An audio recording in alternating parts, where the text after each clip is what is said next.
Okay guys, कैसे हो आप लोग? ठीक ठाक। चलिए फिर आज शुरू करते हैं AWS का पहला लैब। तो हम लोगों का जो सीरीज है जो हम लोग कर रहे थे उसका नाम क्या था?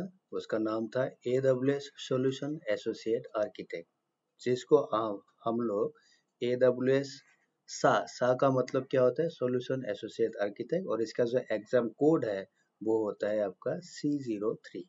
ठीक है, C03 ये होता है एग्जाम कोड। जो पेपर अभी फिलहाल AWS का यही वाला पेपर चल रहा है मार्केट पे, जो कि एसोसिएट आर्किटेक्ट वाला है। ठीक है, तो इसमें जो पहला लैब होगा वो लैब होगा कि हमें लाइक विंडोज सर्वर जो है उसको हमें कैसे लॉन्च करना होगा। विंडोज सर्वर लॉन्च, अगर आपको AWS क्लाउड में विंडोज सर्वर ऑपरेटिंग सिस्टम जो है वो लॉन्च करना है तो हम कैसे करेंगे, वो होगा पहला लैब। फिर इससे रिलेटेड कुछ एक दो चीज होगा इसी सर्वर में। उसके बाद हम लोग सीखेंगे लिनक्स या लाइनक्स, आप जो भी बोलते हो, ठीक है। तो लिनक्स ऑपरेटिंग सिस्टम या फिर एक लिनक्स सर्वर को हमें लॉन्च करना है इनसाइड AWS क्लाउड। तो ये हम लोग कैसे करेंगे वही देखेंगे। अभी हम लोग का जो नेक्स्ट टॉपिक होगा यही वाला होगा। तो देखिए पहला क्या लिखा है इसमें मैंने, लैब। बिफोर स्टार्टिंग लैब शुरू करने से पहले we should know the following, हमें क्या क्या जानना चाहिए।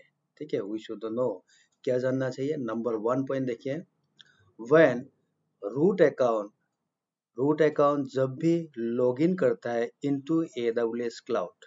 ठीक है, रूट अकाउंट जो अकाउंट हमने क्रिएट किया, जो हम लोगों का फ्री अकाउंट है, उसी को हम लोग रूट अकाउंट कहते हैं। ठीक है, तो रूट अकाउंट से जब हम AWS क्लाउड में लॉगिन करते हैं then AWS provides a VPC। ठीक है, VPC का फुल फॉर्म क्या होता है? Virtual private cloud. This is known as the default VPC।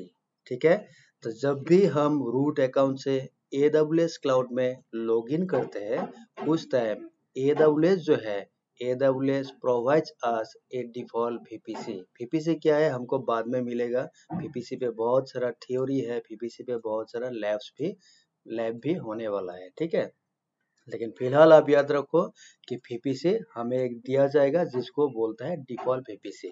ठीक है, ए VPC क्या होता है देखिए, शॉर्टकट डेफिनेशन देख लीजिए। ए VPC is a kind of data centre inside AWS cloud. जो AWS क्लाउड है उसी के अंदर अगर हमने एक डाटा सेंटर क्रिएट करना होगा तो उसी को हम लोग बोलेंगे VPC, virtual private cloud, where we used to launch EC2 instances और servers। और यही जो VPC है इसी के अंदर हमें क्या करना पड़ता है? EC2 instances। EC2 instances का मतलब क्या है? Virtual servers. जो सर्वर्स या EC2 instances जो भी है हमें लॉन्च कहाँ करना होगा? इसी VPC के अंदर करना होगा। VPC आप शॉर्टकट ऐसे भी समझ सकते हो, लाइक मान लीजिए हम लोगों के पास एक अपार्टमेंट है। ठीक है, ये अपार्टमेंट हो गया, ये मान लीजिए एक अपार्टमेंट है। ठीक है, और इसी अपार्टमेंट पे मान लीजिए ये सारा जो है फ्लैट है। ठीक है, फ्लैट्स ऐसा मान लीजिए। ये फ्लैट नंबर जो है, ये फ्लैट नंबर 1 है, ये 2 है, 3, 4, 5, 6, 7, 8, 9। तो इसमें ये एक अपार्टमेंट है। इसी अपार्टमेंट में मान लीजिए देयर आर 9 फ्लैट्स। उसमें से ये फ्लैट नंबर 1 जो है इसको मान लीजिए मैंने परचेज किया है। मैंने मतलब ये फ्लैट मेरा है, परचेज्ड बाय मी। ठीक है, और इसमें जो 8 नंबर वाला फ्लैट है, 8 number, this is purchased bye you. ये आपने परचेज किया है, आपका है ये।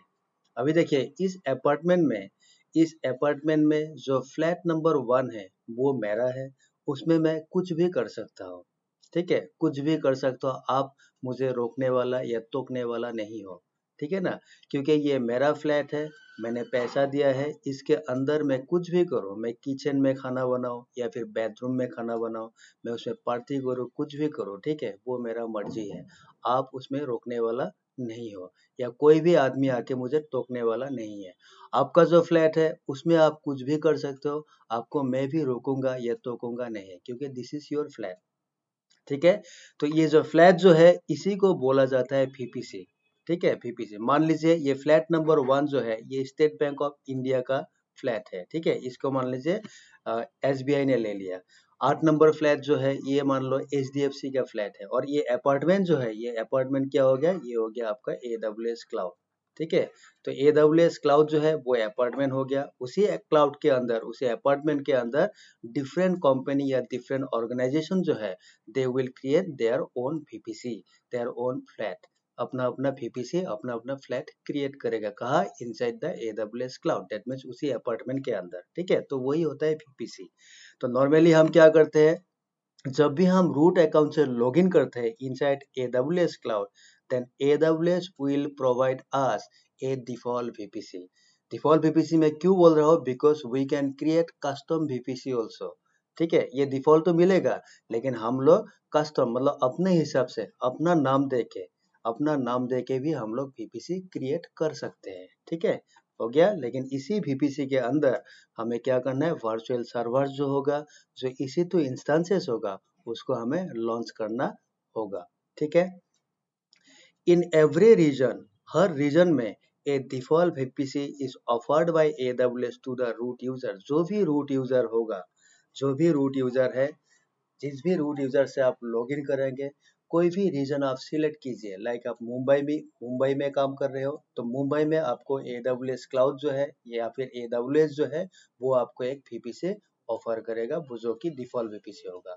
मान लीजिए आपने किसी और रीजन को सिलेक्ट किया, सपोज ओहियो में सिलेक्ट किया, तो ओहियो में भी आपको एक डिफॉल्ट VPC मिलेगा। मान लीजिए आपने सिंगापुर रीजन सिलेक्ट किया, तो सिंगापुर जो होगा उसमें भी आपको एक डिफॉल्ट VPC मिलेगा। मतलब एवरी रीजन में जो भी रूट यूजर होगा उसको एक बाय डिफॉल्ट VPC मिलना ही या फिर मिलेगा, ठीक है। We can create custom VPC also. हम लोग कस्टम मतलब अपने हिसाब से अपना खुद का VPC भी हम क्रिएट कर सकते। लाइक मुझे डिफॉल्ट वाला VPC यूज नहीं करना है, ठीक है। तो अगर मुझे डिफॉल्ट VPC यूज नहीं करना है, मैं अपना खुद का VPC क्रिएट करना चाहता हूँ, then that will be known as the custom VPC। तो मैं वो भी क्रिएट कर सकता हूँ, लेकिन इसमें मैंने लेटर लिखा है, क्यों? क्योंकि ये हमको बाद में मिलेगा, ठीक है। इसका जो नेक्स्ट आएगा वही VPC वाला चैप्टर होगा, उसमें हम देखेंगे कि कस्टम VPC होता क्या है। और कस्टम VPC के लिए हमें क्या क्या चाहिए, क्या नहीं चाहिए, उसमें लैब्स भी होगा बहुत सारा, वो हम बाद में देखेंगे, ठीक है। तो ये हो गया पहला पॉइंट। सेकेंड पॉइंट क्या है, देखिए second point number 2, each region will have multiple AZ. AZ का मतलब क्या है, अवेलेबिलिटी जोन। ये आपको पता है, जैसा मैंने पहले भी दिखाया था, जो मुंबई वाला रीजन है उसमें क्या होता है, नॉर्मली 3 एजी होता है। एक होता है AG1A, एक होता है AG1B, एक होता है AG1C। ऐसा 3 रीजन होता है, ठीक है। तो एवरी रीजन में आपको अवेलेबिलिटी जोन या फिर एजी मिलेगा, जो कि AWS प्रोवाइड करता है, ठीक है। किसी किसी रीजन में 6 भी हो सकता है, किसी में 3 हो सकता है, किसी में और भी कुछ हो सकता है, ठीक है, लेकिन मिनिमम 3 जो है वो रहता ही है, ठीक है।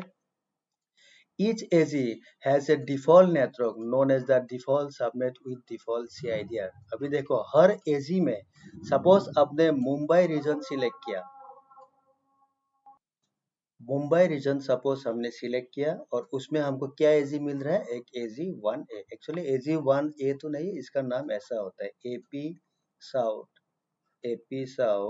1A, ऐसा होता है इसका नाम, एजी का नाम। तो मैंने शॉर्टकट ये डाल दिया 1A, उसके बाद 1B, उसके बाद 1C, क्योंकि मुंबई का जो आईडी है ना, रीजन का जो आईडी है वो AP साउथ है, ठीक है। तो इतना कौन लिखता रहेगा बार बार, ठीक है ना। तो इसलिए मैंने 1A 1B एंड 1C बोल दिया, ठीक है। तो ये जो मुंबई वाला रीजन है, इसमें मान लीजिए मैंने सिलेक्ट कर दिया रीजन AP साउथ 1A, ठीक है। ये हो गया मेरा एजी, ठीक है।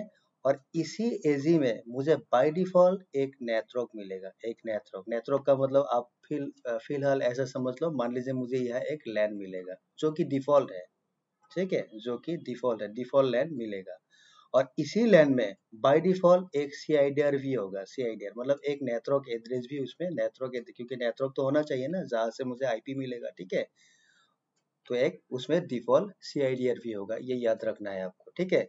अभी मान लीजिए मैंने इसी मुंबई रीजन में AG1 सिलेक्ट किया, और इसके अंदर मैंने एक सर्वर लॉन्च किया, ये वाला सर्वर लॉन्च किया, ये सर्वर सपोज, ये सर्वर मैंने लॉन्च कर दिया, ठीक है। जब मैं ये सर्वर लॉन्च करूंगा in this region, then this server will get IP address from this CIDR. मतलब ये जो सीआईडीआर AZ1 के लिए बाय डिफॉल्ट रखा गया है बाय AWS, तो उसी सीआईडीआर से मुझे क्या होगा, इस सर्वर में एक आईपी एड्रेस मिलेगा। इस बात को आपको याद रखना है। अगर आपने कस्टम किया, मान लीजिए आपने कस्टम VPC क्रिएट किया, तो AZ तो वही होगा, AZ1 है, AZ1B, AZ1C, लेकिन उसमें आप अपना कस्टम CIDR भी रख सकते हो। अगर आपने कस्टम डाल दिया तो आपका जो कस्टम CIDR जो नेटवर्क होगा उसमें से आपका सर्वर में आईपी मिलेगा, ठीक है। लेकिन फिलहाल हमें कस्टम नहीं करना है, जो डिफॉल्ट है उसी को लेके आगे बढ़ना है, ठीक है। तो इस बात को याद रखना है, ठीक है। नेक्स्ट हो गया, we must launch servers in AZ। हमें हमेशा जब भी सर्वर लॉन्च करना होगा, हमेशा हमें AZ सिलेक्ट करना होगा कि कौन सा AZ होगा। जो भी आपने रीजन ले लिया, उसी रीजन के अंदर जो AZ होगा, जो अवेलेबिलिटी जोन्स होगा, उसी के अंदर आपको सर्वर्स लॉन्च करना है। तो इसका मतलब क्या है, आपको हमेशा AZ सिलेक्ट करना होगा कि कौन सा AZ में मुझे सर्वर लॉन्च करना है। And the AZ must be added into the VPC default और कस्टम। और जो भी AZ होगा, लाइक आपने AZ1A सिलेक्ट कर लिया कि इसी में हो, और इस AZ को कहाँ ऐड करना है आपको, ये वाला AZ किस VPC के साथ जुड़ा होगा, मतलब किसके साथ ये अटैच रहेगा, डिफॉल्ट VPC में या फिर मेरा कस्टम VPC में। तो जो भी VPC होगा उसके साथ आपको इसको ऐड करना है कि ये वाला AZ जो है जहां मैंने सर्वर लॉन्च किया, this AZ will be added to the default VPC और टू द कस्टम VPC। तो आपको ऐसे ऐड करना है, ठीक है। तो यहाँ तक हमको क्या मिला, यहाँ तक हमको यही मिला कि अगर मैंने AWS क्लाउड में रूट अकाउंट से लॉगिन किया, then AWS will provide me a default VPC in every region। हर रीजन में जो भी रूट अकाउंट होगा, जो भी रूट यूजर होगा, उसको एक बाय डिफॉल्ट VPC मिलेगा। VPC is just like a data centre inside AWS cloud, वही अपार्टमेंट वाला कॉन्सेप्ट, ठीक है। अपार्टमेंट जो हो गया वो हो गया AWS क्लाउड, और अपार्टमेंट के अंदर जो फ्लैट्स है वो होता है VPC। सबका अपना अपना खुद का होता है, पर्सनल होता है, ठीक है। हो गया। हम कस्टम VPC भी क्रिएट कर सकते हैं, ठीक है। उसके बाद जो भी रीजन होगा, हर रीजन में आपको AZ मिलेगा, अवेलेबिलिटी जोन्स मिलेगा, और जो ये अवेलेबिलिटी जोन्स है, हर जोन में आपको एक डिफॉल्ट नेटवर्क मिलेगा, और उसमें एक डिफॉल्ट नेटवर्क एड्रेस भी रहेगा, या फिर डिफॉल्ट CIDR। CIDR अगर आपको नहीं मालूम तो CIDR कहाँ मिलेगा आपको, CCNA का वीडियो देखो आप, या फिर आपने CCNA किया होगा तो आपको CIDR क्या है वो मालूम होगा। CIDR का फुल फॉर्म क्या होता है, what is the meaning of CIDR? CIDR का मतलब होता है क्लासलेस इंटर डोमेन राउटिंग। क्या है, अगर आपने CCNA किया होगा तो आपको मालूम होगा। इसीलिए बोला जाता है कि अगर आपने कोई भी नेटवर्क रिलेटेड कोर्स किया है ना, या फिर ट्रेनिंग ले रहे हो, कुछ भी कोर्स अगर ले, चाहे आप क्लाउड सीखो, चाहे आप फायरवॉल सीखो, या कुछ भी आप सीखो, तो इसलिए बोला जाता है कि CCNA पहले कर लेना चाहिए। क्योंकि CCNA जो होता है वो होता है बेसिक फंडामेंटल ऑफ नेटवर्किंग, ठीक है। नेटवर्क जो होता है उसका फंडामेंटल्स आपको CCNA में ही मिलेगा, तो इसलिए पहले CCNA करना जरूरी होता है, ठीक है। उसमें आपको IP एड्रेसिंग क्या होता है, सबनेटिंग क्या होता है, CIDR क्या होता है, सुपरनेटिंग क्या होता है, राउटिंग क्या होता है, स्विचिंग क्या होता है, ठीक है। ये सारा जो कॉन्सेप्ट है वो CCNA में मिल जाता है, तो इसलिए बेटर क्या है, पहले CCNA कर लेना चाहिए, ठीक है। ये आइडिया होना चाहिए before starting any network related courses. AWS cloud क्या है, ये भी तो नेटवर्क रिलेटेड कोर्स ही है ना, ठीक है। तो ये सब नॉलेज होना जरूरी होता है, ठीक है। हो गया। तो हमें क्या करना है, we must launch servers in the AZ and the AZ must be, ये मैंने बोल दिया कि हमें क्या करना है, AZ में हमें सर्वर लॉन्च करना होगा, और उसी AZ को बाद में हमें ऐड करना है कि इस AZ को मुझे किसके साथ रखना है, डिफॉल्ट VPC के साथ या फिर कस्टम VPC के साथ, ठीक है। ऐसे करना है। और ये जो मैंने अभी आपको बताया, अभी मैं ये आपको दिखाने वाला हूँ कि ये सच है कि नहीं, जो अभी मैंने बोला।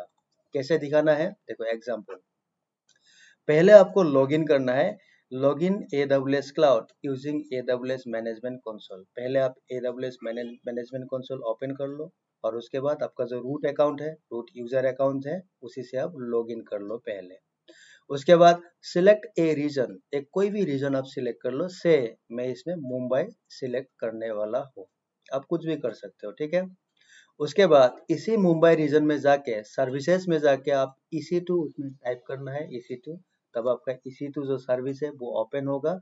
तो उसी EC2 सर्विस में आपको क्लिक करना है, क्लिक ऑन EC2, और उसमें आपको इंस्टेंसेस बोल के एक ऑप्शन मिलेगा। ठीक है, उसके बाद लॉन्च इंस्टेंसेस बोल के एक ऑप्शन मिलेगा आपको। ऐसा ऑप्शन देखो, ये मैंने अपना हैंड राइटिंग से क्यों लिया, मेरा हैंड राइटिंग इतना सही नहीं है, ठीक, फिर भी पढ़ने लायक है, ठीक है ना। क्योंकि अगर ये मैंने टाइप किया होता तो ये सब लिखने में बहुत टाइम निकल जाता है, तो इसलिए मैंने क्या किया, अपने ही राइटिंग में लिखा, ठीक है। सो दैट आपको स्टेप बाय स्टेप दिखा सकूं कि पहले कहाँ क्लिक करना है, उसके बाद कहाँ क्लिक करना है, उसके बाद कहाँ क्लिक, मतलब टू द पॉइंट, जहाँ जहाँ क्लिक करना है वही सिर्फ वही सब मैंने इसमें लिखा है, ठीक है। हो गया। तो पहले मुझे ये करना है, चलिए पहले मैं ये 3 काम कर लेता हूँ, 1 2 3 जो है ये मैं पहले कर लेता हूँ। मैंने क्या बोला था, पहले आपको मैनेजमेंट कंसोल जो है वो ओपन करना है। तो ये देखिए, आप अपना ब्राउजर ओपन कीजिए, AWS मैनेजमेंट कंसोल सर्च कीजिए, इसमें आपको AWS मैनेजमेंट कंसोल मिल जाएगा, ठीक है। अभी इसमें क्या करना है, sign in to the console, इसमें क्लिक कीजिए। उसके बाद मुझे क्या करना होगा, इसमें मुझे मेरा जो रूट अकाउंट है, मैं देखता हूँ क्या है मेरा रूट अकाउंट। तो मेरा रूट अकाउंट से मुझे यहाँ लॉगिन करना होगा। मैं कोई भी, मेरा 2 अकाउंट है फिलहाल, मैं कोई भी एक अकाउंट ले लेता हूँ, इससे मैं लॉगिन करता हूँ, ठीक है। इससे मैं लॉगिन करता हूँ, लॉगिन, यहाँ गया मैं। तो मेरा रूट अकाउंट जो है, रूट यूजर, इसमें आप क्लिक कीजिए, पेस्ट कीजिए, नेक्स्ट कीजिए। उसके बाद मेरा रूट अकाउंट का जो पासवर्ड है मुझे वो डालना होगा। मेरा पासवर्ड मैं डाल रहा हूँ, आप भी डाल लो जो भी पासवर्ड है। उसके बाद साइन इन कीजिए, ठीक है। अभी मैं AWS क्लाउड के अंदर हूँ। अभी देखिए ये सब जो है, देखा ये सब, ये क्या है, रीजन है ना। ये नॉर्थ वर्जीनिया, ओहियो, कैलिफोर्निया, आपको कोई भी एक रीजन यहाँ से सिलेक्ट करना है, ठीक है। मैंने क्या कर दिया, मैंने सपोज मुंबई, फिलहाल मेरा मुंबई यहाँ डिस्प्ले हो रहा है, मुंबई सिलेक्ट किया है मैंने। चलिए मुंबई रहने दीजिए इसको, ठीक है। अभी देखिए इस मुंबई में जाके आप देखो, मैंने इसमें क्या हुआ है, तो इसीलिए रिसेंटली विजिटेड सर्विसेज मुझे दिखा रहा है, ये सारा कुछ EC2 VPC S3 ये सब दिखा रहा है, ठीक है। तो हो सकता है आप जो पहले फर्स्ट टाइम करेंगे आपको ऐसा ना दिखाए, तो आपको क्या करना है, ये जो सर्विसेज जो है, ये सर्विसेज या सर्च जो है, सर्च में जाके आपको EC2 टाइप करना है, यही मैंने नोट्स में लिखा है। उसके बाद देखो ऐसे आएंगे, EC2 virtual servers in the cloud, तो आपको इसी EC2 पे क्लिक करना है, क्लिक कर दिया। उसके बाद ये जो EC2 का जो डैशबोर्ड है, इसमें देखिए नीचे जाइए, ये इंस्टेंसेस, इसमें ये इंस्टेंसेस बोल के ऑप्शन है, ठीक है। आपको इसी इंस्टेंसेस पे क्लिक करना है। उसके बाद आपको यहाँ जाना है, ये राइट साइड में लॉन्च इंस्टेंसेस, ठीक है, यहाँ क्लिक करना है। कर दिया। करने के बाद आपको थोड़ा नीचे जाना है, नीचे जाके आपको देखना है इधर, ये देखिए नेटवर्क सेटिंग्स जो है ना, इसमें आप एडिट कीजिए, एडिट। एडिट करने के बाद ये देखिए आप, इसमें क्या दिखा रहा है आपको, देखा पीपीसी आया, पीपीसी रिक्वायर्ड ऐसा आया ना।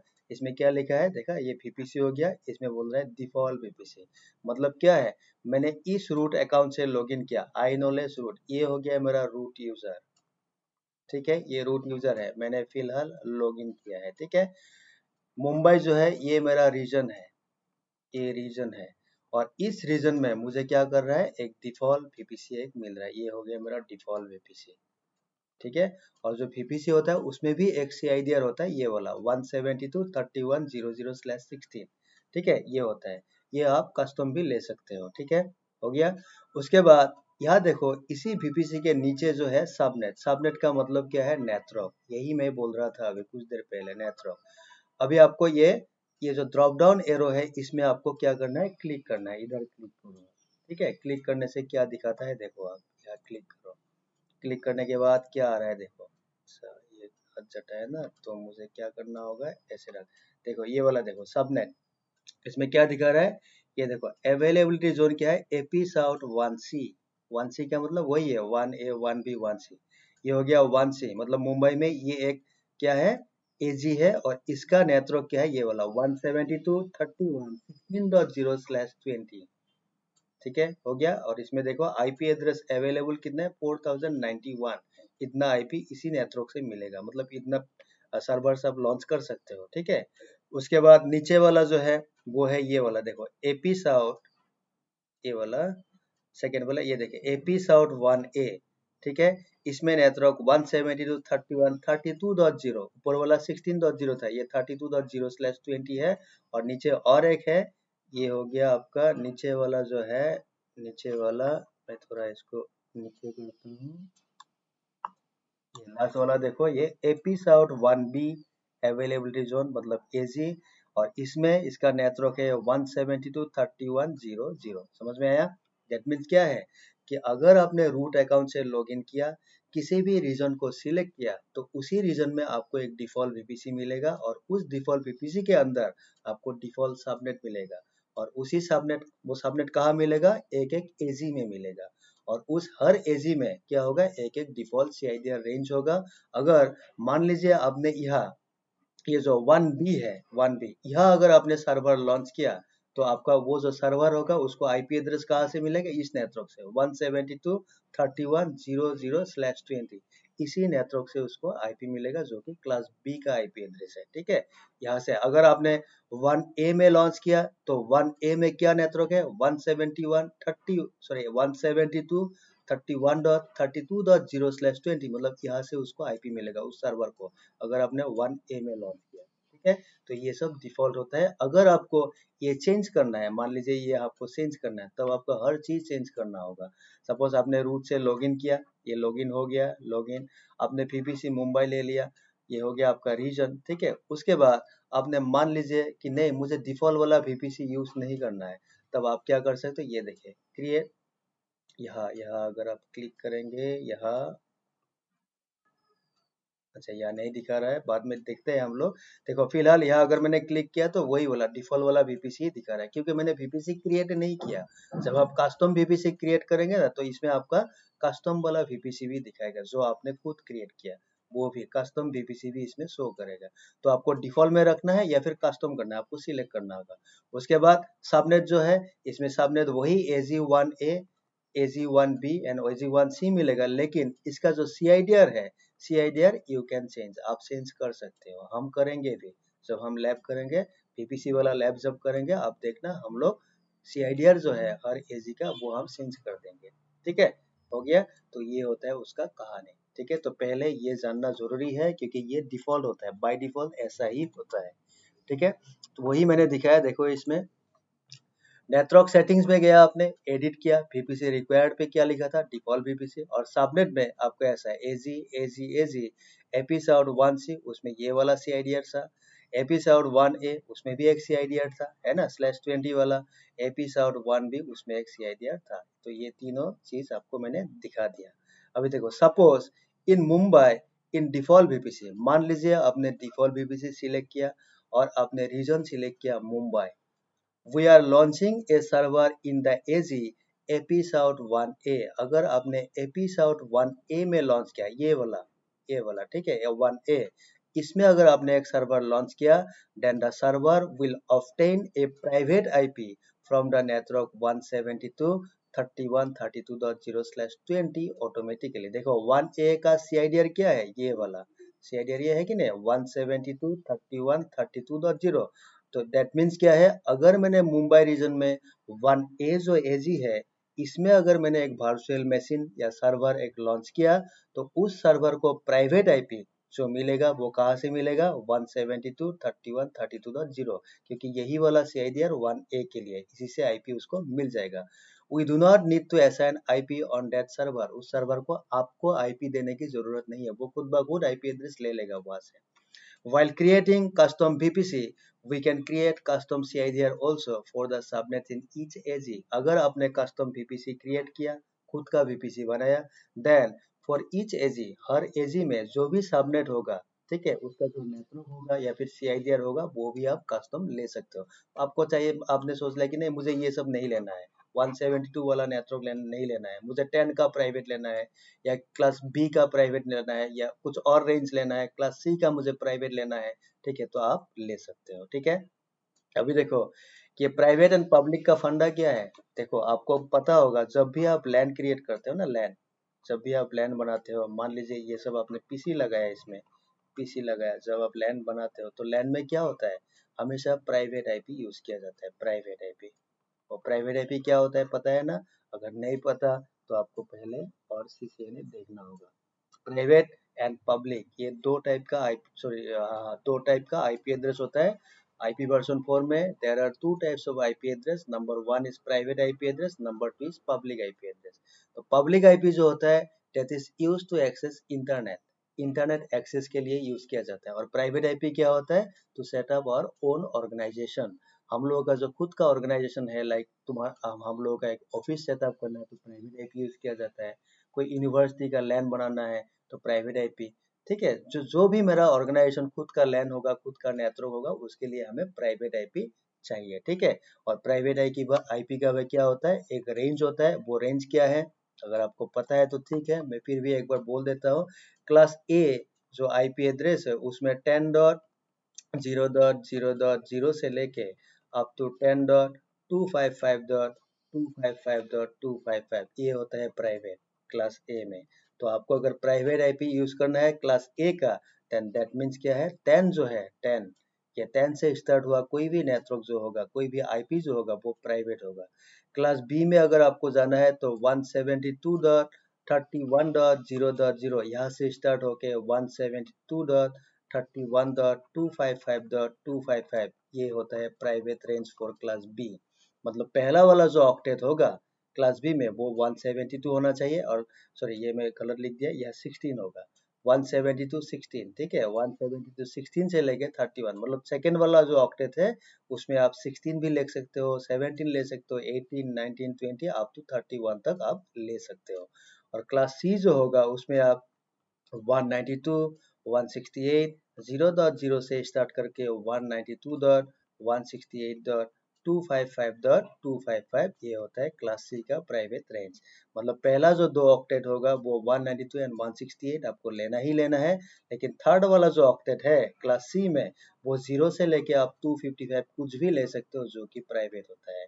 तो ठीक है, और अगर आपने CCNA किया होगा तो आपको ये बहुत अच्छी तरह मालूम होगा, है कि नहीं? ये सब CCNA में पहले शुरुआत में ही मिलता है। ठीक है, IP एड्रेस क्लास टाइप क्या होता है ये सब पहले मिल जाता है। ठीक है, हो गया।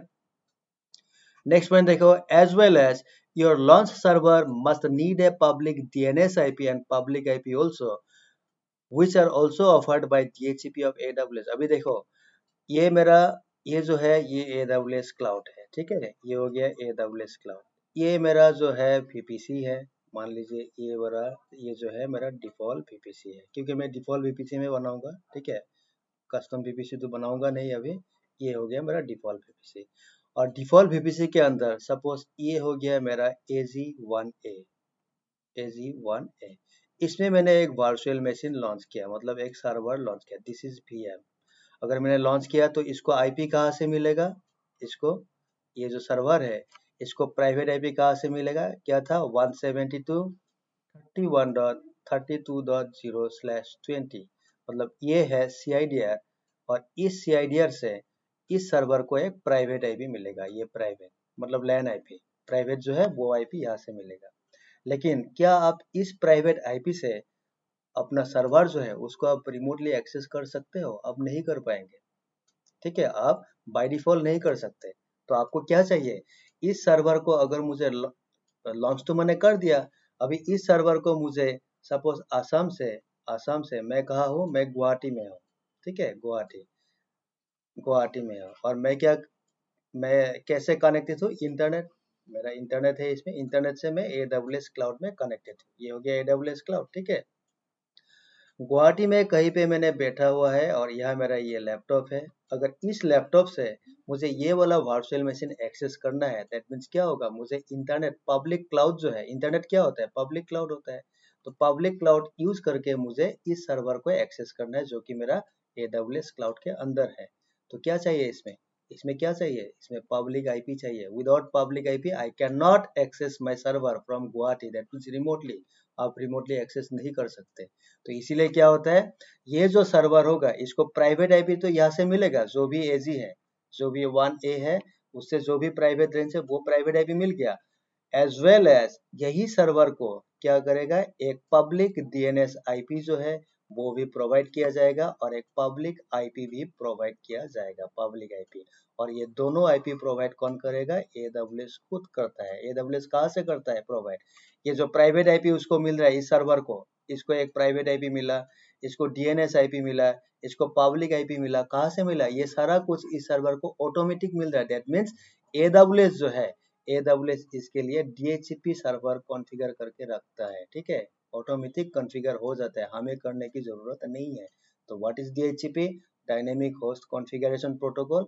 एंड ये क्या होता है? एक सर्विस होता है, एक सर्वर होता है that provides IP address automatically, जो कि आईपी एड्रेस ऑटोमेटिक प्रोवाइड किए करते हैं, ठीक है। वही होता है DHCP। समझ में आया? अगर DHCP नहीं मालूम तो ये भी आपको CCNA में मिल जाएगा। CCNA में DHCP कैसे कॉन्फ़िगर किया जाता है, होता क्या है DHCP, ये सारा कुछ CCNA में मिलता है, ठीक है। अगर आपने CCNA किया होगा तो आपको DHCP मालूम होगा पक्का, ठीक है। हो गया? तो दैट मीन्स क्या है, देखो, जो मैंने सर्वर लॉन्च किया उसमें मुझे एक पब्लिक DNS IP भी मिलेगा और एक पब्लिक IP एड्रेस भी मिलेगा। And this public IP, the public IP is necessary, हमें चाहिए, क्यों चाहिए? To access the server remotely using internet. अगर आपको इंटरनेट यूज करके आपका जो सर्वर है उसको रिमोटली एक्सेस करना है, then you need that public IP of the server, ठीक है। You can use dynamic IP और elastic public IP for your server. अगर आप चाहते हो कि मैं डायनेमिक के लिए ले लेता हूँ, डायनेमिक का मतलब क्या है? मान लीजिए ये सर्वर ले लिया आपने, मान लीजिए ये सर्वर लॉन्च किया और इसमें पब्लिक आईपी सपोज मुझे मिला 1.1.1.1 जो कि AWS ने दिया। ये मुझे किसने दिया? AWS का जो DHCP सर्वर है उसने दे दिया, ठीक है। ये हो गया, ये आईपी अभी फिलहाल है इस सर्वर में। अगर मैंने इस सर्वर को अभी स्टॉप किया, स्टॉप करके रीस्टार्ट किया, ठीक है, फिर से स्टार्ट किया, देन क्या होगा? मे बी नेक्स्ट टाइम इसी सर्वर को आईपी एड्रेस 2.2.2.2 मिल जाएगा। तो ये पहला वाला आईपी नहीं भी रह सकता है, क्योंकि ये डायनेमिक होता है, आईपी चेंज होता रहेगा, ठीक है। आईपी क्या होगा? चेंज होता रहेगा। अगर आप चाहते हो कि नहीं, मेरा जो सर्वर है ये, क्योंकि ये एक वेब सर्वर होने वाला है और इसमें मैं आईपी चेंज हो बार बार, मैं नहीं चाहता, ठीक है, क्योंकि ये तुम्हारा एक वेब सर्वर है, then in that case I will prefer to use elastic IP address for this server. तब मैं इलास्टिक आईपी एड्रेस लूंगा। इलास्टिक का मतलब क्या होगा? मैंने जो भी पब्लिक आईपी लिया वो इस सर्वर के लिए फिक्स रहेगा, वो चेंज नहीं होगा। चाहे आप सर्वर को स्टॉप करो, रीस्टार्ट करो, कुछ भी करो, जब भी आप सर्वर को स्टार्ट करेंगे वही वाला आईपी एड्रेस जो कि फिक्स है वही आपका सर्वर में असाइन होता जाएगा बार बार, ठीक है। उसमें आईपी एड्रेस चेंज नहीं होगा। अगर आपने इलास्टिक नहीं लिया, सिंपली पब्लिक आईपी ले लिया, तो हो सकता है क्या? हो सकता नहीं, होगा ही। आप देखना, लैब करने के टाइम देखना, बार बार अगर आपने स्टॉप किया फिर रीस्टार्ट किया तो देखना आपका आईपी एड्रेस चेंज होता रहेगा, क्योंकि ये डायनेमिक होता है, ऑटोमेटिक आईपी एड्रेस दिया जाएगा। हो सकता है नेक्स्ट टाइम आपको सेम आईपी ना भी मिले, ठीक है, ना मिले, नहीं भी मिल सकता है, ठीक है। इलास्टिक में ऐसा नहीं होता है, इलास्टिक में फिक्स वही वाला आईपी रहेगा आपका सर्वर के लिए, ठीक है। हो गया? नेक्स्ट होता है, if the launch server does not have a public IP, then to access that server using the private IP through internet we must use the concept of VPN। ये भी हमको बाद में मिलेगा, एक लैब है इसका भी, ठीक है। अगर मान लीजिए आपका जो सर्वर है उसमें आपने पब्लिक आईपी नहीं रखा है, आपने बोल दिया कि मेरा जो ये सर्वर मैं लॉन्च करने वाला हूँ इनसाइड AWS क्लाउड, कोई भी एजी में, ठीक है, इस सर्वर में मुझे पब्लिक आईपी एड्रेस नहीं चाहिए, आई डोंट नीड, मुझे पब्लिक आईपी नहीं चाहिए, तो क्या होगा? प्राइवेट आईपी उसको मिलेगा, ठीक है, या तो डिफॉल्ट मिलेगा। अगर आपने कस्टम CIDR ले लिया तो कस्टम से आपको प्राइवेट आईपी मिल जाएगा सर्वर में, लेकिन उसमें अभी क्या है? प्राइवेट आईपी एड्रेस है only, there is no public IP. Then क्या आप रिमोटली उस सर्वर को यूजिंग इंटरनेट एक्सेस कर सकोगे?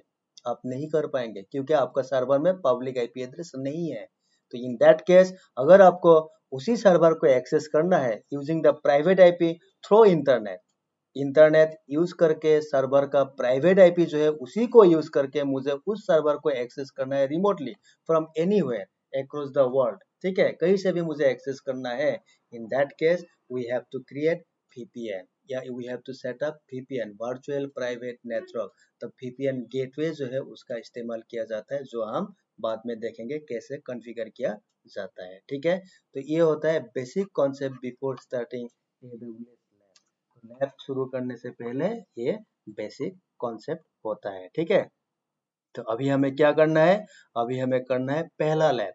तो फर्स्ट लैब आज जो हम करेंगे उसमें हमें क्या करना होगा, देखियो लैब 1 क्या करना है। नंबर 1, इंस्टॉल और launch a Windows server machine with root volume c. ठीक है, रूट वॉल्यूम का मतलब क्या है, जहां मेरा ऑपरेटिंग सिस्टम इंस्टॉल होगा। तो मुझे क्या करना है, AWS क्लाउड के अंदर मुझे एक विंडोज सर्वर का मशीन जो है, विंडोज सर्वर ऑपरेटिंग सिस्टम एक लॉन्च करना है, और जिसमें रूट वॉल्यूम जो होगा वो बाय डिफॉल्ट सी ही होता है। ठीक है, हो गया। और उसी के साथ साथ मुझे ये भी करना है, ड्यूरिंग लॉन्चिंग, जब हम लॉन्च करेंगे उसी time add extra volume also so that you can create a new volume से D drive।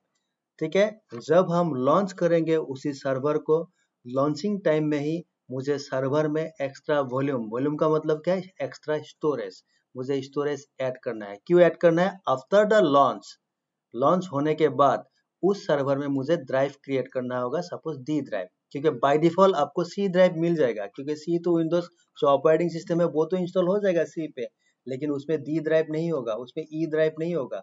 तो अगर आपको बाद में डी ड्राइव या ई ड्राइव ये सब चाहिए, then you have to add extra volume, आपको एक्स्ट्रा स्टोरेज ऐड करना होगा अपने सर्वर के साथ। और ये ऐड आप दो तरीके से कर सकते हो, ड्यूरिंग लॉन्चिंग, आप लॉन्च होने के टाइम भी कर सकते हो ड्यूरिंग लॉन्चिंग। ठीक है, and after launch, after launch, launch होने के बाद भी आप कर सकते हो। ठीक है, मतलब आपने सर्वर लॉन्च किया, लॉन्च हो गया, लॉन्च हो गया, लॉन्च होने के बाद भी आप उसी सर्वर में अपना एक्स्ट्रा वॉल्यूम या स्टोरेज ऐड कर सकते हो टू क्रिएट ड्राइव। ठीक है, या फिर ड्यूरिंग लॉन्चिंग, आप लॉन्च कर रहे हो उसी टाइम भी, उस टाइम में भी आप अपना सर्वर जो है उसमें आप स्टोरेज या वॉल्यूम एक्स्ट्रा ऐड कर सकते हो टू क्रिएट ड्राइव। ठीक है, आपको और भी ड्राइव चाहिए तो उसके लिए कर सकते हो। तो याद रखिएगा कि ये जो एक्स्ट्रा वॉल्यूम या स्टोरेज जो है वो ऐड करने का तरीका दो होता है, एक होता है ड्यूरिंग लॉन्चिंग, लॉन्चिंग टाइम में भी आप ऐड कर सकते हो, और आफ्टर लॉन्च, लॉन्च होने के बाद भी आप कर सकते हो। और ये दोनों चीज मैं लैब में दिखाऊंगा। तो आज जो पहला लैब होगा इसमें मैं विंडोज सर्वर ऑपरेटिंग सिस्टम वाला एक मशीन लॉन्च करने वाला हूँ, एंड ड्यूरिंग लॉन्चिंग, ड्यूरिंग ये पहला वाला जो होगा ड्यूरिंग लॉन्चिंग कैसे उसमें ऐड किया जाता है वॉल्यूम, वो भी दिखाऊंगा, एंड डी ड्राइव कैसे क्रिएट करेंगे। And after the launch, launch होने के बाद आफ्टर लॉन्च उसमें मुझे ई ड्राइव क्रिएट करना है, मान लीजिए, और एक ड्राइव क्रिएट करना है, तो उसमें कैसे वॉल्यूम ऐड किया जाता है, ये तीनों चीज मैं पहले आपको दिखा रहा हूँ। ठीक है, तो पहले क्या करना है, सिंपल चीज है, स्टेप्स। देखो स्टेप्स क्या है, number 1, login as root account in AWS cloud. पहले आप AWS क्लाउड में लॉगिन कीजिए, उसके बाद सिलेक्ट ए रीजन से मुंबई, मुझे मुंबई, मैं मुंबई, आप कोई भी एक रीजन ले सकते हो। उसके बाद सर्विसेज में जाके EC2 आपको टाइप करना है, क्लिक ऑन EC2 में क्लिक करना है, इंस्टेंसेस पे जाना है, उसके बाद लॉन्च इंस्टेंस पे आपको क्लिक करना है। ठीक है, तो यहाँ तक मैंने अभी थोड़ी देर पहले किया था। तो यही होता है तरीका, यही तरीका होता है AWS क्लाउड में अगर आपको सर्वर लॉन्च करना है तो। ठीक है, यहाँ गया मैं, चलिए मैं फिर से शुरुआत से एक बार दिखाता हूँ। इसमें आप EC2 टाइप कीजिए सर्च पे, या EC2 आ रहा है, इसमें क्लिक कीजिए। मैं रूट अकाउंट से लॉगिन हूँ, मेरा रीजन क्या है, मुंबई वाला रीजन फिलहाल सिलेक्ट है। ठीक है, अभी मुझे क्या करना है, यहाँ इंस्टेंसेस पे क्लिक करना है, इंस्टेंसेस, उसके बाद मुझे लॉन्च इंस्टेंस पे जाना है। ठीक है, यहाँ तक आ गया। आने के बाद आपको क्या दिखा रहा है, देखिए अभी सारा स्टेप बाय स्टेप मैंने लिख दिया है, आप देख लो एक बार, ये हो गया। आने के बाद आपको पहले बोल रहा है कि आप अपना सर्वर का एक नाम रखो। ठीक है, ये नेम, मैंने इसमें वेब सर्वर नाम डाल दिया, एनी नेम, आप कुछ भी एक नाम दे सकते हो। उसके बाद क्विक स्टार्ट बोल के एक होगा, उसमें आपको क्या करना है, सिलेक्ट माइक्रोसॉफ्ट, और उसके बाद आपको क्या करना है, सिलेक्ट एन ऑपरेटिंग सिस्टम। तो पहले आपको किसका ऑपरेटिंग सिस्टम डालना है, माइक्रोसॉफ्ट, पहले आपको माइक्रोसॉफ्ट सिलेक्ट करना होगा। उसके बाद आपको माइक्रोसॉफ्ट का क्या ऑपरेटिंग सिस्टम इंस्टॉल करना है, लॉन्च करना है, वो आपको सिलेक्ट करना है। जैसे मैंने माइक्रोसॉफ्ट विंडोज सर्वर 2019 बेस ये वाला ले लिया, लेकिन हमेशा याद रखना आपका जो अकाउंट है वो फ्री अकाउंट है, फ्री टियर अकाउंट है। तो आपको क्या करना होगा, you can select any operating system of Windows, कोई भी ऑपरेटिंग सिस्टम ले सकते हो, लेकिन where free tier eligible is written, जहाँ ये वाला लिखा होगा, फ्री टियर एलिजिबल जहाँ लिखा होगा वही वाला ऑपरेटिंग सिस्टम आपको लेना है, क्योंकि वो मतलब वो वाला ऑपरेटिंग सिस्टम आपका जो फ्री टियर अकाउंट है उसके लिए फ्री है। अगर आपने ऐसा ओएस ले लिया जहाँ ये वाला लाइन नहीं लिखा है फ्री टियर एलिजिबल, तो आपको पेमेंट करना होगा, आपका बिल कैलकुलेट होगा, ठीक है। तो ये आपको ध्यान रखना है, ठीक है। तो मैं क्या करता हूँ, देखो इसमें जाता हूँ, ये आ गया नेम, ठीक है। तो नाम पे सपोज मैंने डाल दिया वेब सर्वर, मैं वेब सर्वर क्रिएट करने वाला हूँ, ठीक है। उसके बाद दी सर देखो ये क्विक स्टार्ट हो गया, इसमें Amazon Linux, Mac OS, Ubuntu, Windows, Red Hat और भी है, आप इसमें क्लिक करने से और भी मिलेगा ऐसा, ठीक है। और भी अगर चाहिए ये ब्राउज मोर एएमआई का मतलब क्या है, अमेजोन मशीन इमेज, ठीक है, यह भी आपको मिल जाएगा। तो फिलहाल रहने दीजिए, मुझे क्या करना है, ये विंडोज माइक्रोसॉफ्ट जो है इसमें सिलेक्ट करना है, ये कर दिया। करने के बाद ये देखो अमेजोन मशीन इमेज मतलब ये टेम्पलेट है, कौन सा किसका टेम्पलेट लेना है आपको, ये देखो फ्री टियर एलिजिबल है ना, ये ड्रॉप डाउन एरो को क्लिक कीजिए। करने के बाद यहाँ से आपको जहाँ भी फ्री टियर लिखा हुआ है वो वाला ओएस आप ले सकते हो। मैं कौन सा लिया, ये वाला माइक्रोसॉफ्ट विंडोज सर्वर 2019 बेस, ये फ्री टियर एलिजिबल, इसमें क्लिक कीजिए।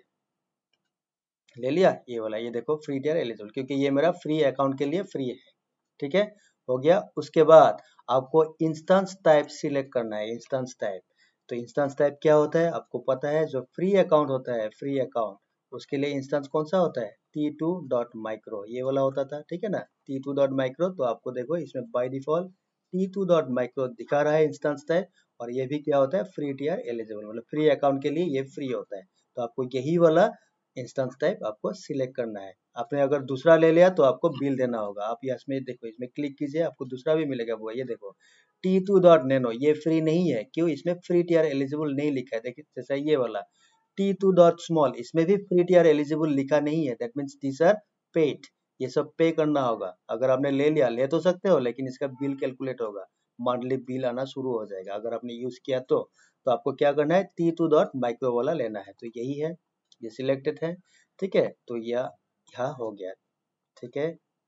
तो देखिए आपने क्या किया, इंस्टेंस टाइप जो है वो मैंने t2.micro ले लिया, क्योंकि ये फ्री टियर एलिजिबल है। Select it because it is free with your free root account, जो भी रूट अकाउंट है उसके लिए फ्री होता है, ठीक है। उसके बाद की पेयर, याद है ना थ्योरी में बोला था, अगर आपने लॉन्च किया तो अमेजोन क्या करता है, एनक्रिप्टेड की जनरेट करता है, प्राइवेट एंड पब्लिक, और उसी को बोला जाता है की पेयर। तो आपको क्या करना है, इसमें क्रिएट न्यू की पेयर पे क्लिक करना है, कि आपको नया की पेयर क्रिएट करना है। Select to create for the password of the server, और ये की पेयर क्यों सिलेक्ट करना पड़ता है या फिर क्यों क्रिएट करना पड़ता है, क्योंकि मुझे मेरा जो सर्वर लॉन्च होने वाला है उसके लिए मुझे एक पासवर्ड चाहिए, उसी पासवर्ड के लिए मुझे की पेयर चाहिए, ठीक है। तो की पेयर आपको क्रिएट करना होगा। उसके बाद आपको की पेयर नाम देना है, कोई भी एक नाम दे दो, जैसा मैंने इसमें माई की दे दिया, एनी नेम। उसके बाद की पेयर टाइप जो होगा उसमें RSA होगा, ये एक एल्गोरिथम होता है, algorithm that will encrypt public and private की। जो भी आपका पब्लिक की होगा, प्राइवेट की होगा, उसको एनक्रिप्ट करने के लिए जो एल्गोरिथम यूज होगा वो होता है RSA। RSA भी अगर आपने CCA ने किया होगा आपको मालूम होता है, SSH जो है, SSH में RSA एल्गोरिथम ही यूज होता है, ठीक है, हो गया। उसके बाद प्राइवेट की फाइल फॉर्मेट, उसमें .pem बोल के होगा, PEM, और एक होगा .ppk होगा, ठीक है। अगर आपने PPK किया तो आपको सर्वर जो है उसको लॉगिन करने के लिए बाद में आपको पुटी चाहिए, ठीक है, पुटी से आपका लॉगिन होगा। लेकिन अगर आपको ओपन SSH लेना है, मतलब इसके लिए पुटी नहीं चाहिए, तो उसके लिए आपको फॉर्मेट जो लगाना है वो है .pem, तो इसी में आपको सिलेक्ट करना है, आप कोई भी ले सकते हैं। उसके बाद क्रिएट की पेयर पे आपको क्लिक करना है, क्रिएट की पेयर। देखो अभी ये मैं आपको दिखाता हूँ, ये वाला ऑप्शन क्या करना है, अभी ये देखो की पेयर नेम, तो मुझे क्या करना है, यहाँ क्रिएट न्यू की पेयर। तो की पेयर का नाम कोई भी दे दो, सपोज आज क्या डेट है, 28 है ना, मैं आज का डेट का नाम देता हूँ 28 के, ऐसा नाम दिया 28 की, ठीक है। उसके बाद की पेयर टाइप क्या हो गया, RSA, देखो RSA encrypted private and public की पेयर, ठीक है। उसके बाद फॉर्मेट क्या होगा, जो आपका की पेयर क्रिएट होगा, .pem for use with open SSH and .ppk for use with PuTTY. तो ये लेने से पुटी चाहिए, तो बाय डिफॉल्ट जो है .pem मैं इसी को रखता हूँ। उसके बाद क्रिएट की पेयर, जहां मैंने इसको क्लिक किया आपका ये जो 28 की है ये आपका डाउनलोड होगा, ठीक है, देखना आपको डाउनलोड दिखाएगा।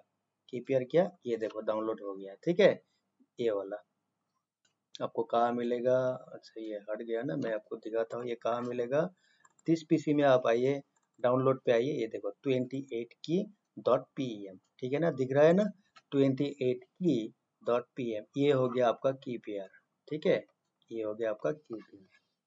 इसी की पेयर से आपको पासवर्ड निकालना होगा और उसी पासवर्ड से आपको सर्वर जो है उसमें आपको लॉगिन करना है, ठीक है। ये जो की पेयर है इसी को डिक्रिप्ट करना है, डिक्रिप्ट, ठीक है, इसको डिक्रिप्ट करके हमें पासवर्ड निकालना होगा और उस पासवर्ड से मुझे क्या करना है, लॉगिन करना होगा, मेरा जो वर्चुअल मशीन होगा जो हम लॉन्च करने वाला है अभी, उसमें मुझे लॉगिन करना होगा, ठीक है, ये होता है कॉन्सेप्ट, ठीक है।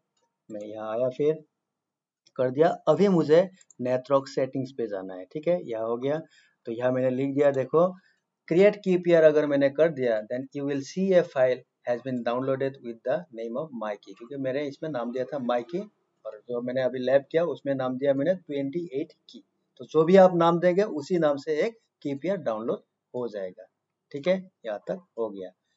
नेक्स्ट क्या करना है, देखो नेक्स्ट अभी आपको नेटवर्क सेटिंग्स पे जाना है, ठीक है, नेटवर्क सेटिंग्स पे जाके वहाँ आपको एडिट पे क्लिक करना है, एडिट, ठीक है, उसमें आपको VPC जो है वो आपको सिलेक्ट करना है, डिफॉल्ट VPC, जो कि उसका एक बाय डिफॉल्ट रेंज होता है CIDR, मतलब यहाँ से शुरू होता है 16 से, उसके बाद उसको सबनेटिंग करके जो भी सबनेट हो लाइक /20 वाला / कुछ और, ठीक है, वो सब AZ में यूज किया जाता है। तो आपको क्या होगा, एक डिफॉल्ट CIDR ये बाय डिफॉल्ट रहेगा, तो इसको डिफॉल्ट VPC लेना है। उसके बाद सबनेट जो है नेटवर्क आपको सिलेक्ट करना है, उसमें आप कोई भी एक, चाहे आपका एपिसाउड 1A हो AZ या एपिसाउड 1B या एपिसाउड 1C, जो भी है आपको सिलेक्ट करना है। तो मैंने क्या किया, 1A सिलेक्ट कर दिया, जिसका CIDR जो है 172.31.32.0, मतलब यही से मेरा सर्वर को प्राइवेट IP मिलेगा। और you can select other AZ also, आप दूसरा AZ भी सिलेक्ट कर सकते हो, ठीक है, हो गया। तो मैं यहाँ तक पहले दिखा देता हूँ क्या करना है, यहाँ गया मैं, यहाँ एडिट पे क्लिक करना है, नेटवर्क सेटिंग्स, ठीक है, ये नेटवर्क सेटिंग्स। उसके बाद VPC क्या है, फिलहाल देखो इसमें दूसरा VPC तो है नहीं, डिफॉल्ट वाला ही है, तो डिफॉल्ट सिलेक्ट करो।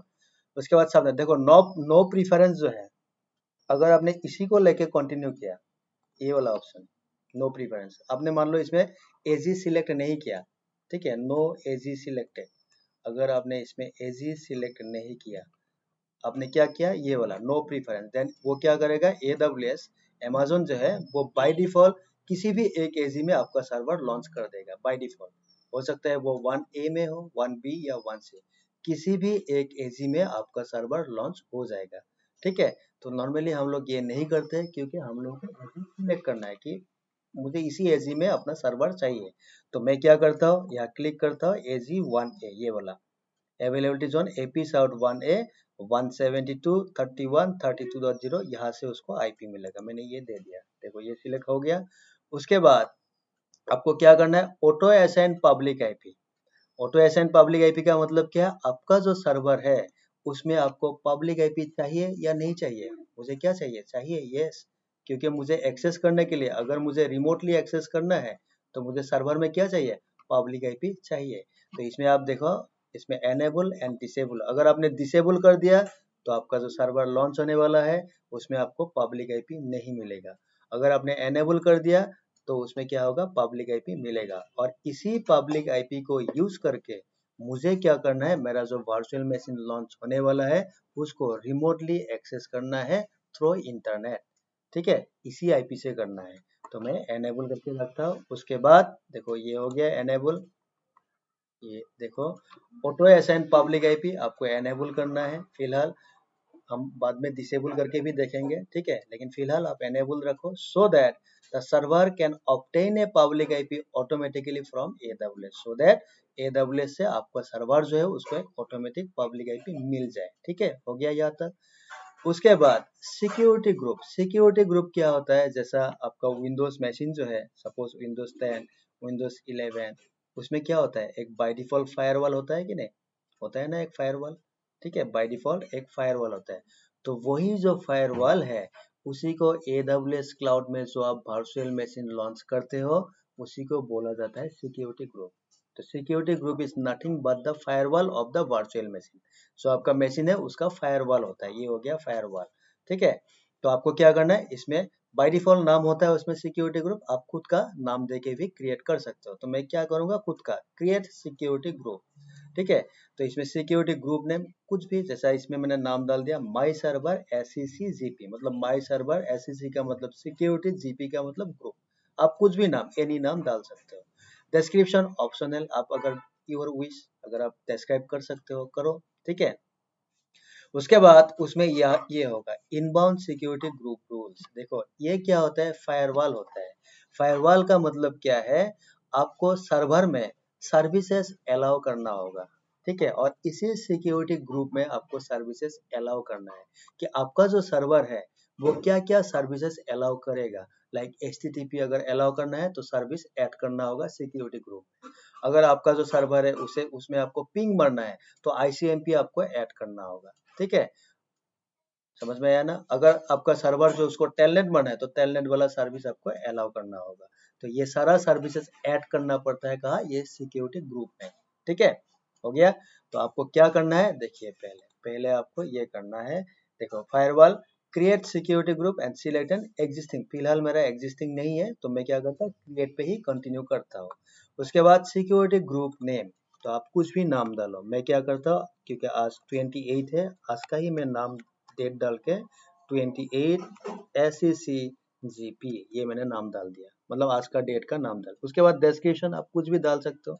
आप ऐसा डाल सकते हो कि web server security group, web server security group, कुछ भी डाल सकते हो इसमें, ठीक है। उसके बाद ये सब ये ऑप्शनल है, डाल दिया नहीं डाला कोई मतलब नहीं है, ठीक है, लेकिन नाम डाल देना, ठीक है। उसके बाद ये इंपॉर्टेंट चीज है, देखो सिक्योरिटी ग्रुप में क्या बोल रहा है, इनबाउंड सिक्योरिटी। ये इनबाउंड और आउटबाउंड क्या होता है ये भी हमको बाद में मिलेगा, ठीक है। इनबाउंड सिक्योरिटी ग्रुप जो होता है वो बोल रहा है कि टाइप जो है RDP है, ये बाय डिफॉल्ट है, बाय डिफॉल्ट ये डिफॉल्ट है, ठीक है। हो गया। उसके बाद बोल रहा है कि RDP जो है वो प्रोटोकॉल क्या है, TCP प्रोटोकॉल है। और ये RDP TCP पोर्ट नंबर जो है वो यूज करने वाला है 3389। हो गया, ठीक है, ये बाय डिफॉल्ट होता है। और सोर्स टाइप मतलब मीनिंग क्या है पता है, जो मैं सर्वर लॉन्च कर रहा हूँ अभी, ये वाला सर्वर, ये सर्वर मैं लॉन्च कर रहा हूँ, है कि नहीं, ये सर्वर, इस सर्वर में मैं RDP जो है, RDP जिसका पोर्ट नंबर कितना है 3389 जो है, ये मैं अलाउ कर रहा हूँ, अलाउ। क्यों क्यों अलाउ कर रहा हूँ, क्योंकि जब मैं गुवाहाटी असम से, ठीक है, गुवाहाटी असम में मेरा जो लैपटॉप होगा, लैपटॉप, ठीक है, इस लैपटॉप से इंटरनेट यूज करके, ये हो गया मेरा इंटरनेट, ये AWS से कनेक्टेड है। तो मैं क्या करूंगा, गुवाहाटी वाला जो लैपटॉप है, यहाँ से मुझे क्या करना है, वाया इंटरनेट मुझे इस सर्वर को एक्सेस करना है, एक्सेस, ठीक है, एक्सेस करना है रिमोटली, रिमोटली एक्सेस करना होगा कि नहीं। जब मैं गुवाहाटी वाला लैपटॉप से इस सर्वर को रिमोटली एक्सेस करूंगा, then the services use is known as RDP। RDP का मतलब क्या है, रिमोट डेस्कटॉप प्रोटोकॉल, ठीक है, remote desktop protocol, remote desktop protocol, इसी सर्विस को यूज करके एक्सेस किया जाता है अगर आपका विंडोज हुआ तो, विंडोज, ठीक है। मतलब क्लाउड के अंदर ये क्या है मेरा, मैं तो आज विंडोज कर रहा हूँ ना, विंडोज सर्वर, ठीक है। तो अगर विंडोज मशीन को मुझे रिमोटली एक्सेस करना है, then I have to use RDP। That means क्या है, लैपटॉप से मेरा क्या ट्रैफिक आएगा RDP वाला ट्रैफिक आके कहाँ आएगा, इस सर्वर में। तो ये सर्वर जो है इसको अलाउ करना होगा कि अलाउ RDP अलाउ करो। अगर कोई RDP कर रहा है ना तो उसको अलाउ करो, आने दो उसको, उसका ट्रैफिक आने दो सर्वर के अंदर, ठीक है, तब जाके सर्वर को वो एक्सेस कर पाएगा, ठीक है। तो इसीलिए ये वाला RDP बाय डिफॉल्ट रहता है कि विंडोज मशीन को, ये इंटरव्यू में पूछा भी जाता है, याद रखना कि AWS में अगर आपने विंडोज सर्वर लॉन्च किया तो उस विंडोज सर्वर को अगर आपको रिमोटली एक्सेस करना है, देन उस सर्वर में कौन सा सर्विस बाय डिफॉल्ट चाहिए, वो होता है RDP बाय डिफॉल्ट उसमें अलाउ चाहिए, और इसीलिए ये लिखा हुआ है बाय डिफॉल्ट वो है। लेकिन कहाँ से अलाउ करना है, कहाँ से, किस किस को मिलेगा RDP, तो उसके लिए आप इसमें फिल्टरिंग लगा सकते हो। ये देखो सोर्स का मतलब सोर्स का मतलब who can use RDP, who can use RDP to log in your server, to log in server। आपका जो सर्वर लॉन्च कर रहे हो उसको RDP यूज करके कौन कौन लॉग इन कर सकता है, या फिर कहाँ से कर सकता है। तो आप इसमें देखो, क्लिक करो, क्या क्या है, एनीवेयर कस्टम माई IP, आप इसमें आईपी डाल सकते हो, कस्टम कर सकते हो, या फिर एनीवेयर का मतलब कोई भी, एनीबॉडी, तो ये बाय डिफॉल्ट होता है। तो फिलहाल हम इसी ऑप्शन को रखेंगे एनीवेयर। मतलब क्या है, from any location, from anywhere anybody can log in my server using RDP. ठीक है, कहीं से कोई भी मेरा जो सर्वर है उसको आरडीपी यूज करके लॉग इन कर सकता है। दैट मीन्स एनीवेयर का मतलब source, anybody can access my server using RDP. ठीक है, वही हो गया, ये हो गया। ठीक है, तो यहाँ तक हो गया। अभी मान लीजिए आपका ये तो आरडीपी तो बाय डिफॉल्ट ऐड हो गया आपका सर्वर जो है, लेकिन मान लीजिए क्योंकि इसी को मैं वेब सर्वर भी बनाऊंगा बाद में, ठीक है, तो वेब सर्वर के लिए मुझे क्या चाहिए, एचटीटीपी चाहिए। तो मैं क्या करता हूँ, इसमें और एक सर्विस ऐड कर देता हूँ। तो अगर आपको दूसरा सर्विस ऐड करना है देन आपको ये वाला ऑप्शन पे क्लिक करना होगा, ऐड सिक्योरिटी ग्रुप रूल, मतलब आपको नया रूल ऐड करना है। तो इसमें क्लिक कीजिए, ये देखो टाइप, इसमें कस्टम टीसीपी ये भी कर सकते हो क्योंकि टीसीपी के अंदर सारा टीसीपी सर्विस आ जाएगा, लेकिन मुझे क्या करना है, एचटीटीपी। मैं यहाँ क्लिक करता हूँ, ये देखो नीचे जाओ, इसमें एचटीटीपी बोल के ऑप्शन होगा, ये देखो एचटीटीपी डाल दिया। डालने के बाद देखो एचटीटीपी भी क्या होता है, टीसीपी प्रोटोकॉल होता है। पोर्ट नंबर एचटीटीपी कितना यूज करता है, 80, तो 80 आपको दिखा रहा है। ठीक है, सोर्स टाइप क्या है, कस्टम। मैं कस्टम नहीं करता, मैं बोलता हूँ एनीवेयर, कहीं से भी एचटीटीपी भी कर सकता है। ठीक है, एचटीटीपी से भी मतलब एचटीटीपी जो है ये सर्विस मैं सर्वर में अलाउ करता हूँ, and anybody from anywhere can access HTTP also for my server. ठीक है, हो गया। चलिए फिलहाल में ये दो सर्विस, एक तो बाय डिफॉल्ट ऐड होता ही है और मैं दूसरा कस्टम डाल दिया एचटीटीपी वाला फ्रॉम एनीवेयर। ठीक है, हो गया यहाँ तक। तो यही इसमें लिखा था, देखिए ये हो गया। पहले आपको इनबाउंड में आरडीपी करना है, प्रोटोकॉल टीसीपी, ये हो गया पोर्ट नंबर। ठीक है, ये बाय डिफॉल्ट एडेड होता है। ये देखो RDP is required to allow your server in your server to access it remotely using internet. तो चाहिए सोर्स टाइप एनीवेयर, कहीं से भी कर सकते हैं। एड सिक्योरिटी ग्रुप रूल में जाके आपको टाइप में एचटीटीपी डालना है, प्रोटोकॉल बाय डिफॉल्ट टीसीपी ले लेगा, पोर्ट नंबर एचटीटीपी 80 लेता है, सोर्स टाइप मैंने इसमें भी एनीवेयर कर दिया। 10 you can add more services in your server so that your server can support those services। तो ऐसा HTTP डाल दिया, मान लीजिए आपने ICMP डाल दिया, तो ऐसा आप सर्विसेज अपना सर्वर में ऐड कर सकते हो। ठीक है, so that your server supports all these services। ठीक है, जो भी सर्विसेज चाहिए आप ऐड करते जाओ। ठीक है ना, ओके, तो यहाँ तक हो गया। ठीक है, ये कर दिया। उसके बाद देखो इसमें एक ऑप्शन है एडवांस नेटवर्क कॉन्फ़िगरेशन। क्या है इसमें, जो भी है बाय डिफॉल्ट जो है रहने दो। इसमें नेटवर्क इंटरफेस जो है फिलहाल जो कनेक्टेड है, ठीक है, वो सारा कुछ है इसमें।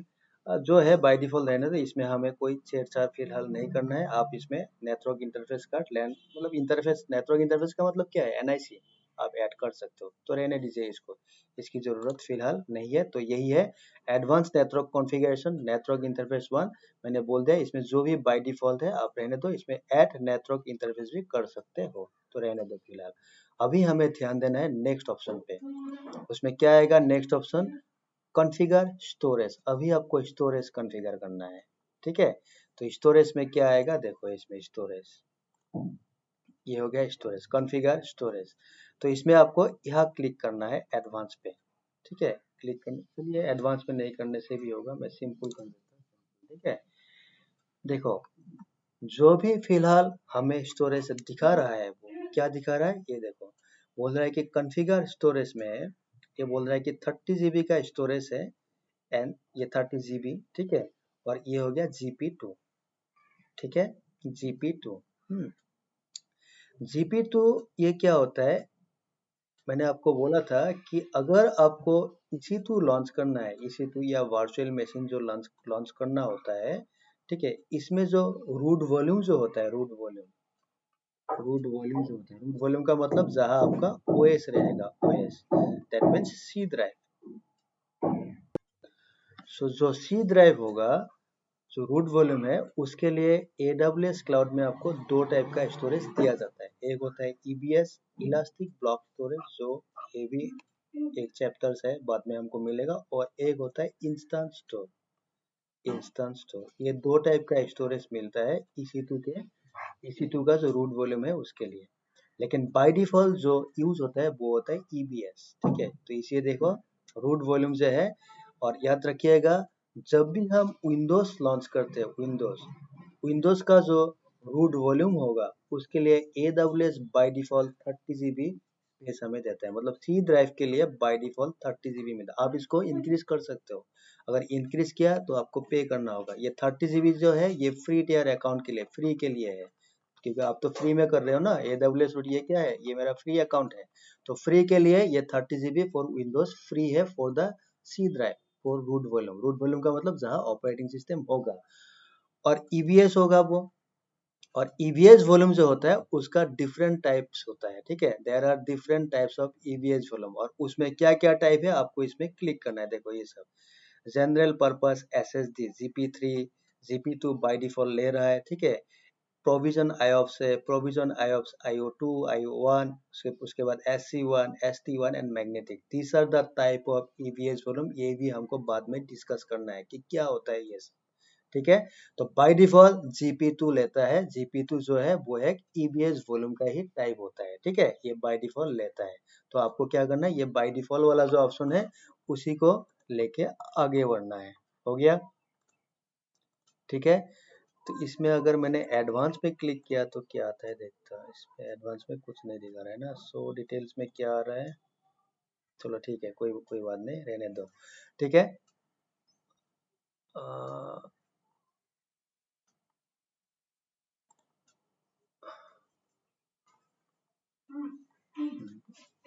स्टोरेज वॉल्यूम्स, ये देखो EBS वॉल्यूम आया ना।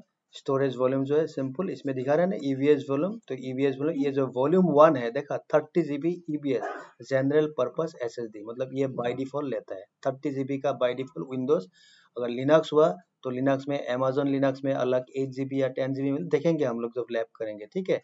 तो विंडोज में 30 GB मिलता है। अब अगर इसमें ये जो प्ले बटन है इसमें क्लिक करेंगे तो देखो आपको ये सब दिखा रहा है। क्या दिखा रहा है, ये सब देखो बोल रहा है कि ये वॉल्यूम 1 जो है, ये जो पहला स्टोरेज है ये EBS है, ठीक है। और इसका डिवाइस नेम मतलब ये पाथ है उसका, ठीक है। ये स्नैपशॉट क्या है हमको बाद में मिलेगा, IOPS क्या है हमको बाद में मिलेगा, KMS की ये भी हमको बाद में देखना है क्या होता है, ये सब रहने दो फिलहाल। एनक्रिप्टेड, अगर आप वॉल्यूम को एनक्रिप्ट करना चाहते हो तो कर सकते हो, ये भी हमको बाद में मिलेगा, ठीक है। उसके बाद वॉल्यूम 2 जो है GP2 ये भी हमको बाद में मिलेगा। तो फिलहाल जो है डिफॉल्ट हमें लेना है 30 GB ले लिया। उसके बाद इसमें आपको ध्यान देना है ये वाला ऑप्शन पे फिलहाल डिलीट ऑन टर्मिनेशन, ठीक है। डिलीट ऑन टर्मिनेशन इसमें क्या है, यस है, इसमें नो भी होगा, नो। देखो अगर मैंने इसमें क्लिक किया यस एंड नो है ना, इसमें दो ऑप्शन है देखो, इसमें है आपका यस एंड नो। ये yes and no by default yes पे क्लिक है कि नहीं। ये क्या होता है देखो, डिलीट ऑन टर्मिनेशन का मतलब क्या है, दैट मीन्स जो मैं सर्वर लॉन्च कर रहा हूँ, this is my virtual machine, ठीक है। ये मेरा वर्चुअल मशीन है। इस वर्चुअल मशीन में मैं क्या कर रहा हूँ, विंडोज सर्वर 2019 जो है ऑपरेटिंग सिस्टम में अभी इंस्टॉल कर रहा हूँ, ठीक है। इंस्टॉल कर रहा हूँ, ठीक है। और इसको इंस्टॉल करने के लिए मुझे क्या चाहिए, एक स्टोरेज चाहिए, एक स्टोरेज चाहिए। और वो वाला स्टोरेज में क्या ले रहा हूँ अभी, EBS में ले रहा हूँ जिसका टाइप है GP2, ये मैं ले रहा हूँ जो कि 30 GB का है, 30 GB का है, ये मैं ले लिया, ठीक है। उसके बाद बोल रहा है कि डिलीट ऑन टर्मिनेशन। अगर मैंने यस किया दैट मीन्स क्या है, अगर मैंने इस वर्चुअल मशीन को डिलीट कर दिया, डिलीट, अगर मैंने इसको डिलीट किया, डिलीट का मतलब टर्मिनेट, ठीक है। अगर मैंने इसको टर्मिनेट किया या डिलीट किया, देन ये जो मेरा EBS स्टोरेज है ये भी ऑटोमेटिक डिलीटेड हो जाएगा, डिलीटेड। वही बोल रहा है डिलीट ऑन टर्मिनेशन।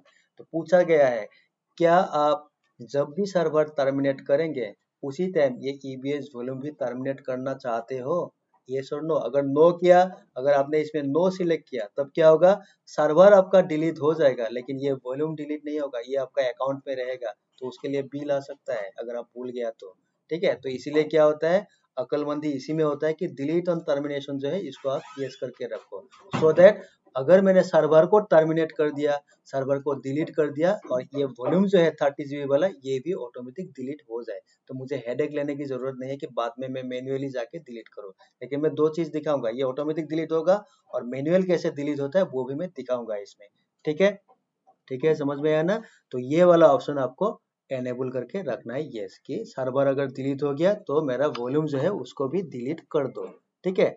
तो यही इसमें लिखा हुआ है, देखो स्टोरेज टाइप, नोट्स देखना, नोट्स फॉलो करो, एकदम स्टेप बाय स्टेप लिखा है। स्टोरेज टाइप पे आपको EBS लेना है।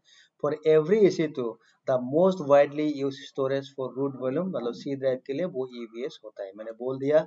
साइज आपको बाय डिफॉल्ट 30 GB मिलेगा। This size is default for root volume in Windows for the free tier account. Free tier के लिए 30 GB मिलेगा। Volume type bye default GP2 लेता है, ये बाद में हमको मिलेगा। जो भी EBS टाइप है by default GP2 general purpose जो होता है, ठीक है। डिलीट ऑन टर्मिनेशन मुझे येस रखना है, क्यों?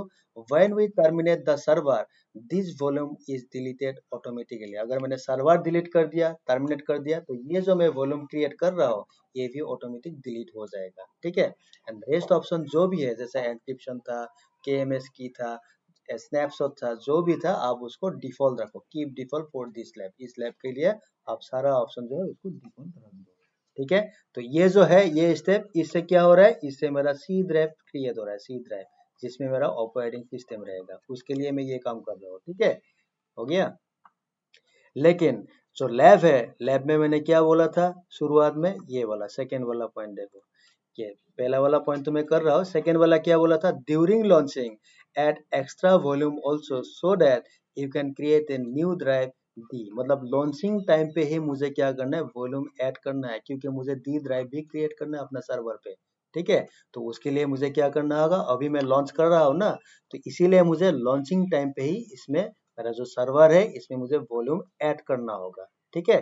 तो सिंस देखो इसमें मैंने लिखा, since the objective of our lab was to add extra volume or storage also during the launching of the server, ठीक है, so that we can create a drive say D also, so that मैं D drive भी create कर सकता हूँ। so click on, अभी क्या करना है, add new volume पे create करना है, ये वाला नेक्स्ट ऑप्शन जो है आपका ये तो बाय डिफॉल्ट हो गया। ये देखो नेक्स्ट ऐड न्यू वॉल्यूम, इसमें क्लिक करो। क्लिक करने के बाद देखो ये भी क्या है, वही है, EBS है, ही EBS स्टोरेज है। इसमें बाय डिफॉल्ट आपको कितना दे रहा है, 8 GB। आप इंक्रीज डिक्रीज कर सकते हो, ठीक है। इसमें डिवाइस नेम जो है बाय डिफॉल्ट नाम ले रहा है। सिलेक्ट स्नैपशॉट, ये सब फिलहाल नहीं चाहिए, छोड़ दो ये सब जो भी है। इसमें देखो वॉल्यूम टाइप क्या है, GP3। आप इसमें चेंज भी कर सकते हो। सपोज मान लो मैं इसमें चेंज करके GP3 नहीं, मैं मैग्नेटिक ले लेता हूँ। ये मैग्नेटिक सस्ता वाला होता है, थोड़ा सा चीप होता है, ठीक है। ये मैग्नेटिक स्टैंडर्ड, ठीक है। ये लास्ट वाला जो है मैग्नेटिक स्टैंडर्ड, ये वाला वॉल्यूम टाइप मैंने ले लिया EBS का। और अभी देखो इसमें ऑप्शन है डिलीट ऑन टर्मिनेशन, क्या करना है, येस और नो। अगर मैंने येस किया तो क्या होगा, अगर मैंने सर्वर डिलीट किया तो ये वाला वॉल्यूम भी डिलीट हो जाएगा ऑटोमेटिक। अगर मैंने नो किया तो क्या होगा, डिलीट नहीं होगा। चलिए मैं इसके लिए नो रखता हूँ। क्यों नो रखता हूँ कि अगर मैंने सर्वर डिलीट किया तो मेरा इससे पहले वाला जो वॉल्यूम है, ये वॉल्यूम 1, ये वाला जो कि C ड्राइव है, ये ऑटोमेटिक डिलीट हो जाएगा। लेकिन ये जो वॉल्यूम 2 है, ये दो वॉल्यूम हो गया ना मेरा, ये हो गया वॉल्यूम 1, ये हो गया मेरा C ड्राइव, और ये वॉल्यूम 2, इसको मुझे क्रिएट करना है D ड्राइव, ठीक है। इसमें डिलीट ऑन टर्मिनेशन ये से, दैट मीन्स क्या होगा, सर्वर अगर डिलीट किया तो ये भी डिलीट हो जाएगा, डिलीट हो जाएगा ये, ठीक है, डिलीट। लेकिन सेकेंड वाला जो वॉल्यूम है, इसमें मैं क्या कर रहा हूँ, ये डिलीट ऑन टर्मिनेशन वाला ऑप्शन जो है इसमें मैं नो कर रहा हूँ, नो नो। दैट मीन्स क्या है, अगर मैंने सर्वर डिलीट किया तो ये वाला वॉल्यूम नॉट डिलीटेड, ये डिलीट नहीं होगा, ठीक है। तो इसको मुझे क्या करना है, मैन्युअली डिलीट करना होगा, मैन्युअली डिलीट करना है। तो मैं दोनों चीज दिखा, तो ऑटोमेटिक डिलीट तो मालूम ही है कैसे डिलीट होगा, सर्वर डिलीट किया तो डिलीट, ठीक है। अगर मैन्युअली आपको डिलीट करना है एक वॉल्यूम तो कैसे करना होगा, तो इसीलिए मैं इसमें नो रख रहा हूँ फिलहाल, ठीक है। इसमें मैं येस नहीं कर रहा हूँ, ये वाला ऑप्शन डिलीट ऑन टर्मिनेशन, क्योंकि मुझे मैन्युअली दिखाना है कि डिलीट कैसे किया जाता है। तो डिलीट ऑन टर्मिनेशन नो रख दो, ठीक है। तो वही मैंने इसमें लिखा, देखिए add new volume, storage type EBS, volume type आप कुछ भी ले लो, मैंने मैग्नेटिक स्टैंडर्ड ले लिया था। साइज बाय डिफॉल्ट 8 GB मिला। डिलीट ऑन टर्मिनेशन मैंने नो कर दिया, सो दैट कि वी विल सी और check this volume will exist और not after the server is terminated. तो वो रहेगा कि नहीं हम लोग को देखना है सर्वर डिलीट करने के बाद। एंड रेस्ट ऑप्शन जो है वो बाय डिफॉल्ट जो भी है उसको रहने दो, ठीक है, ठीक है। हो गया, यहाँ तक कर दिया। करने के बाद अभी क्या करना है, ऑलमोस्ट काम खत्म है, बाकी रहने दो डिफॉल्ट। अभी एडवांस डिटेल जो है इसमें जाके और एक चीज करता हूँ। ये देखो, अगर आपको इस सर्वर को डोमेन में ज्वाइन करना है, domain join directory, IAM instance profile, ये सब बाद में देखेंगे, ठीक है। इसमें एक ऑप्शन जो है वो है ये वाला टर्मिनेशन प्रोटेक्शन, ठीक है। आपको क्या करना है, ये वाला ऑप्शन आप एनेबल कर दो। एनेबल टर्मिनेशन प्रोटेक्शन का मतलब क्या है, अगर आपने इसको एनेबल कर दिया, ये देखो एनेबल कर दिया मैंने, एनेबल, ये वाला ऑप्शन टर्मिनेशन प्रोटेक्शन, ठीक है, इसको मैंने क्या कर दिया, एनेबल। एनेबल करने से क्या होगा, अगर किसी ने आपका सर्वर को टर्मिनेट किया एक्सीडेंटली, मतलब बाय मिस्टेक अगर टर्मिनेट कर दिया, तो वो टर्मिनेट नहीं होगा। उसमें मैसेज दिखाएगा कि आपका जो सर्वर है इसमें टर्मिनेशन प्रोटेक्शन एनेबल किया हुआ है, तो ये डिलीट नहीं होगा। तो आपको क्या करना है, जब आप डिलीट करेंगे ये टर्मिनेशन प्रोटेक्शन जो है इसको आपको सर्वर में जाके डिसेबल करना होगा पहले। डिसेबल करने के बाद ही आप अपना सर्वर को डिलीट कर सकते हो। तो ये क्या होता है, वन टाइप ऑफ सिक्योरिटी होता है। अगर आपने टर्मिनेशन प्रोटेक्शन लगा दिया अपने सर्वर में, एनेबल कर दिया, तो किसी ने अगर बाय मिस्टेक सर्वर डिलीट भी कर दिया तो वो ऑटोमेटिक डिलीट नहीं होगा, मतलब खुद ब खुद ऑटोमेटिक नहीं, मतलब वो डिलीट नहीं होगा। तो आपको एक मैसेज दिया जाएगा कि आपका जो सर्वर है इसमें टर्मिनेशन प्रोटेक्शन एनेबल है, तो ये डिलीट नहीं होगा। तो पहले आपका सर्वर जो है उसका टर्मिनेशन प्रोटेक्शन वाला जो ऑप्शन एनेबल है उसको पहले डिसेबल करना होगा, उसके बाद जाके सर्वर डिलीट होगा। तो हम देखेंगे कैसे होगा, ठीक है। यहाँ तक हो गया, बस बाकी कहानी रहने दो। उसके बाद देखो इसमें क्या है, नंबर ऑफ इंस्टेंसेस, आपको कितना इंस्टेंसेस चाहिए, कितना सर्वर लॉन्च करना है, कहा मुंबई में मैक्सिमम कितना होता है, एक रूट अकाउंट जो है एक रीजन में, वन रीजन में कितना कर सकता है, 20 कर सकता है, 20। अगर आपने इसमें 20 लिख दिया तो एक साथ 20 सर्वर लॉन्च हो जाएगा। ये जो विंडोज सर्वर आपने लॉन्च किया ना, विंडोज सर्वर 2019, अगर आपने इसमें 20 लिख दिया तो 20 एक साथ लॉन्च हो जाएगा। अगर मान लीजिए आपने 5 लिख दिया इसमें, दैट मीन्स क्या होगा, 5 सर्वर एक साथ लॉन्च हो जाएगा। आपको बार बार करने की जरूरत नहीं है। लेकिन इसमें क्या है, बाय डिफॉल्ट 1 है और हमें प्रैक्टिस करना है, तो मैं भी क्या कर रहा हूँ, एक ही लेके आगे बढ़ रहा कि एक ही सर्वर चाहिए फिलहाल, उससे ज्यादा नहीं चाहिए। और उसका डिस्क्रिप्शन बोल रहा है कि इसमें माइक्रोसॉफ्ट विंडोज सर्वर 2019 तुमने लगाया है, T2 माइक्रो है, सिक्योरिटी ग्रुप आपने नया लगाया है, 2 वॉल्यूम है इसमें, ठीक है। ये सारा डिटेल आप पढ़ सकते हो इसमें साइट में। इसमें 2 वॉल्यूम है, ये फ्री टायर अकाउंट के लिए है, ठीक है। 2 वॉल्यूम्स है, एक हो गया 30 GB का, टोटल 38 GB। क्यों, क्योंकि सी वाला जो है वो 30 GB का है बाय डिफॉल्ट, और जो मैंने डी के लिए लेके रखा है वो बाय डिफॉल्ट 8 GB का था, तो इसलिए इसमें 38 GB दिखा रहा है आपको, ठीक है। उसके बाद नीचे और क्या है देखता हो, नीचे नीचे कुछ नहीं है, इसमें जो कुछ भी है रहने दो। उसके बाद आपको लॉन्च इंस्टेंस पे क्लिक करना है, लॉन्च इंस्टेंस, ठीक है। तो देखिए इसमें दूसरा ऑप्शन भी लिखा होगा, तो आपको क्या करना है, एडवांस डिटेल्स में जाना है, टर्मिनेशन प्रोटेक्शन से उसको आपको एनेबल करना है, so that nobody can terminate the server accidentally, and rest option आपको डिफॉल्ट रखना है, रख दो। उसके बाद फाइनली आपको क्या करना है, now check the right side of your server, उसमें 1 लिखा था, तो ऐसे आप कर सकते हो विद द कॉन्फ़िगरेशन, मतलब विद दिस कॉन्फ़िगरेशन, जो भी हमने कॉन्फ़िगरेशन सेटिंग अभी सर्वर में लिया है, using that configuration we can launch one EC2 instance of Windows Server 2019. You can increase the number up to 20 in a region using the same root account. आप 20 तक जा सकते हो, ठीक है, हो गया। या फिर आप डिफरेंट भी सर्वर लगा सकते हो, डिफरेंट डिफरेंट कॉन्फ़िगरेशन का, ठीक है। फाइनली लॉन्च इंस्टेंस कर दो, सक्सेस हो गया। उसमें आपको नीचे एक ऑप्शन दिख जाएगा, व्यू ऑल इंस्टेंसेस, इसमें आपको क्लिक करना है, ठीक है। तो आपको क्या करना है, अभी यहाँ जाओ, आपको यहाँ लॉन्च इंस्टेंस पे क्लिक करना है। जब इंस्टेंस लॉन्च हो, ये देखो सक्सेस बोल के आया, मतलब मेरा इंस्टेंस लॉन्च हो गया। अभी आपको यहाँ व्यू ऑल इंस्टेंसेस पे क्लिक करना है, यहाँ आपको सर्वर दिखाएगा। एक बार रिफ्रेश कर दो, ये रिफ्रेश वाला बटन आया, ये देखो मैंने नाम क्या दिया था, वेब सर्वर, ठीक है, ये दिखा रहा है। तो इसमें क्या क्या दिखा रहा है आपको, देखो आपका सर्वर का नाम क्या है, वेब सर्वर। इंस्टेंस आईडी, मतलब आपका सर्वर का आईडी जो है ये वाला आईडी है। इंस्टेंस स्टेट फिलहाल पेंडिंग है, मतलब सर्वर आपका अभी तक रनिंग नहीं हुआ था, देखो अभी रन हुआ है, ठीक है। इंस्टेंस टाइप क्या है, T2 माइक्रो है, माइक्रो ले लिया। स्टेटस चेक, देखो फिलहाल इसमें कुछ भी नहीं है, याद रखिएगा इसमें आपका 2/2 आना चाहिए, 2/2 चेक पास ऐसे लिखा आएगा, 2/2 चेक पास।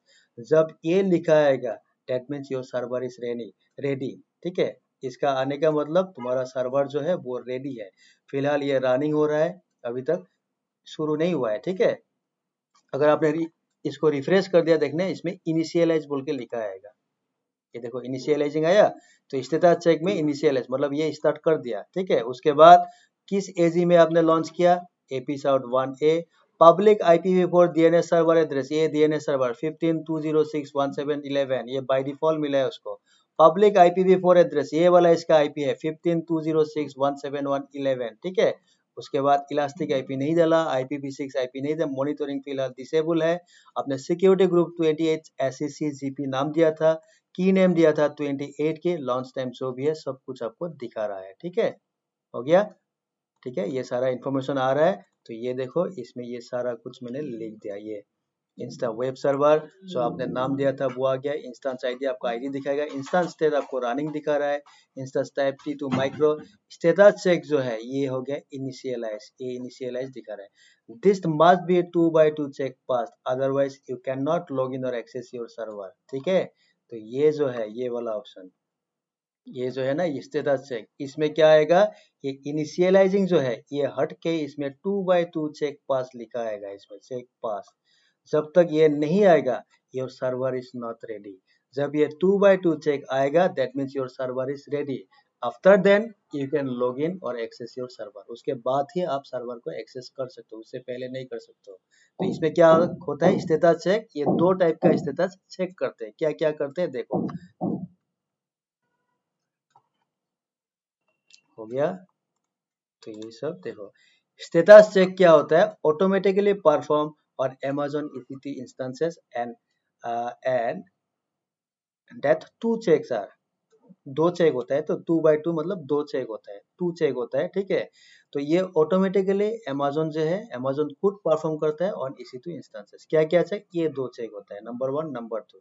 एक होता है सिस्टम स्टेटस चेक, इसमें क्या होता है यार, the underlying systems used by the EC2 are check, मतलब ये जो EC2 जो है, EC2 ने क्या सिस्टम यूज किया बैकएंड में, ये तो हमको दिख नहीं रहा है ना।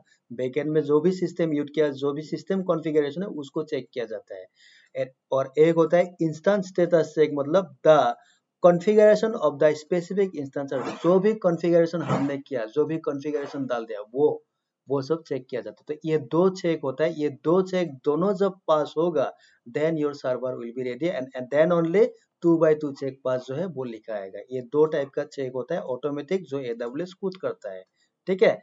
उसके बाद आपको क्या क्या दिखाएगा, public IPv4 DNS server address दिखा है, you will see an offered IP address offered by AWS, मैंने दिखाया अभी। एंड पब्लिक IPv4 एड्रेस यही है सर्वर का public IP address, this IP address public IP address of the server offered by AWS देता है। उसके बाद AZ नेम क्या है वो भी दिखाएगा and check other display option, जो भी ऑप्शन है वो सारा कुछ मैंने आपको दिखाया, ठीक है।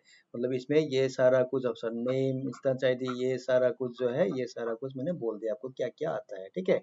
अभी देखो अभी भी सर्वर मेरा रेडी नहीं हुआ, ये स्टेटस चेक किया, इनिशियलाइज आ रहा है। तो आपको क्या करना है, ये जो रिफ्रेश वाला टैब है ना, इसमें इसमें आपको क्लिक करना है, रिफ्रेश, इसमें आपको क्लिक करना है सो दैट वो हुआ कि नहीं मैं देखता हूँ। इसमें मैं क्लिक करता हूँ, ये देखो 2x2 चेक आया, 2x2 चेक आ गया, ये देखो 2x2 चेक आ गया, that means your server is ready now, आपका सर्वर जो है वो रेडी है। अब आप अपना सर्वर को एक्सेस कर सकते हो। तो देखो इस सर्वर को आईपी एड्रेस क्या मिला, या तो आपने देखा ना, या जो भी आईपी मिला आप नीचे भी देख सकते हो। आपको क्या करना है, इसमें हो सकता है आपका मल्टीपल सर्वर हो, तो फिलहाल तो हम लोग का एक ही है। जो भी सर्वर है जिसको भी आपको चेक करना है उस सर्वर को आपको सिलेक्ट करना है, ये जो बॉक्स है इसमें आपको क्लिक करना है, कर दिया। उसके बाद देखो ये नीचे देखो डिटेल में देखा, detail, security, networking, storage, status check मैंने मतलब वही देखा, ये दो चेक, system reachability check pass and instance stage reachability check pass, यही दो चेक किया था उसने। ये जो 2x2 आया ना, ये दो चेक किया था, ये दोनों चेक पास हो गया और इसीलिए 2x2 चेक आया है, ठीक है। हो गया। उसके बाद मॉनिटरिंग एंड टैक्स रहने दो। ये डिटेल जो है डिटेल में क्लिक करो, देखो इसमें क्या है, ये देखो पब्लिक IPv4 एड्रेस क्या आईपी है 15.206.171.11। मैं क्या करता हूँ, इसको साइड में लिख के रखता हूँ कि मेरा जो सर्वर है उसका पब्लिक आईपी जो है वो है 15.206.171.11, क्योंकि यही आईपी लेके मुझे एक्सेस करना होगा सर्वर को, ठीक है।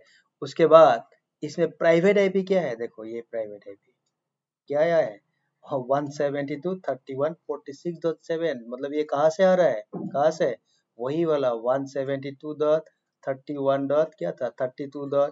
0/20 ये वाला था ना CIDR, ठीक है। AG1A का मतलब इसी CIDR से ये IP दिया गया है।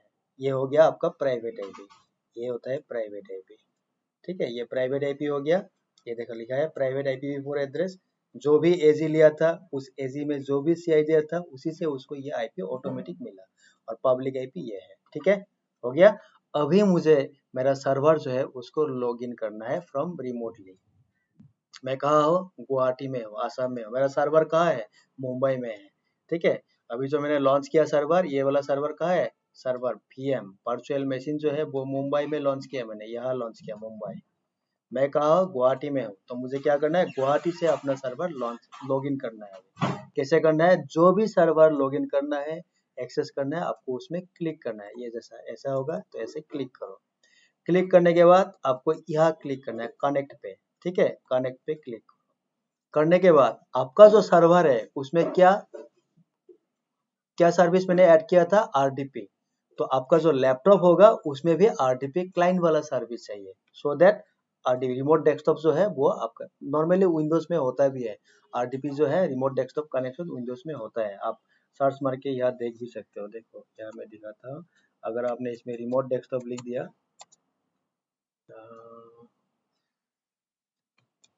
तो शॉर्टकट भी होता है रिमोट डेस्कटॉप। देखो ऐसा आता है कि नहीं, यहाँ जाके और तो रिमोट, ये देखो रिमोट डेस्कटॉप कनेक्शन, ये बाय डिफॉल्ट होता है विंडोज में।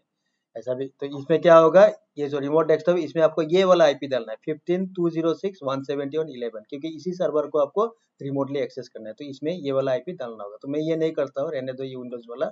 मैं क्या करता हूँ, AWS हमें खुद एक RDP सॉफ्टवेयर दे रहा है। तो मुझे क्या करना है, ये RDP क्लाइंट जो है इसमें क्लिक करना है। मुझे क्या करना है, कनेक्ट यूजिंग RDP क्लाइंट। हाँ, मुझे कनेक्ट RDP क्लाइंट से ही करना है। उसके बाद डाउनलोड रिमोट डेस्कटॉप फाइल, ये जो डाउनलोड है इसमें क्लिक करना है, डाउनलोड। उसके बाद बोल रहा है कि ये क्या इसको रखना है, तो रखो, आप कीप कर दो। तो ये देखो वेब सर्वर डॉट RDP बोल के एक फाइल डाउनलोड हो गया। इसी फाइल से मुझे अपना सर्वर में लॉगिन करना है, ठीक है, हो गया।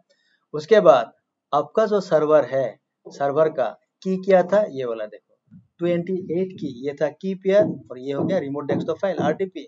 तो मुझे क्या करना है, ये 28 की जो है इसी के अंदर पासवर्ड है, तो मुझे पासवर्ड इसका चाहिए। तो पासवर्ड मुझे निकालना होगा। कैसे करूंगा, अभी आपको क्या करना है, नीचे जाके ये देखो आपका पब्लिक आईपी यही वाला है ना 15, ये वाला 15.206.171.11, इसी सर्वर को एक्सेस करना है। तो यूजर नेम क्या होगा, बाय डिफॉल्ट विंडोज में एडमिनिस्ट्रेटर होता है, सुपर यूजर। जैसा लिनक्स में रूट होता है उसी तरह विंडोज में क्या होता है, एडमिनिस्ट्रेटर होता है, ठीक है। आपको क्या करना है, यहाँ गेट पासवर्ड पे क्लिक करना है। गेट पासवर्ड क्लिक किया, उसके बाद आपने की पेयर क्या डाउनलोड किया था 28 की, आपको क्या करना, अपलोड प्राइवेट की फाइल। आपका जो लोकेशन है जहाँ डाउनलोड हुआ था ये 28 की, उस लोकेशन को आपको ब्राउज करके यहाँ दिखाना है। तो अपलोड करो। मेरा कहा था डाउनलोड फोल्डर में होगा ये वाला 28 की .pdm, ठीक है, सॉरी .pem, इसको सिलेक्ट करो। ये देखो ये हो गया आपका पब्लिक प्राइवेट की जो भी है, ये भयंकर सा है कि नहीं। तो इसको क्या करना है, अभी मुझे नीचे जाके यहाँ क्लिक करना है डिक्रिप्ट पासवर्ड, ठीक है। तो यहाँ क्लिक करो डिक्रिप्ट पासवर्ड, ये देखो पासवर्ड आया, ये हो गया आपका सर्वर का पासवर्ड। ये कॉपी का सिंबल है ना, आपको क्या करना है, पासवर्ड को कॉपी करो।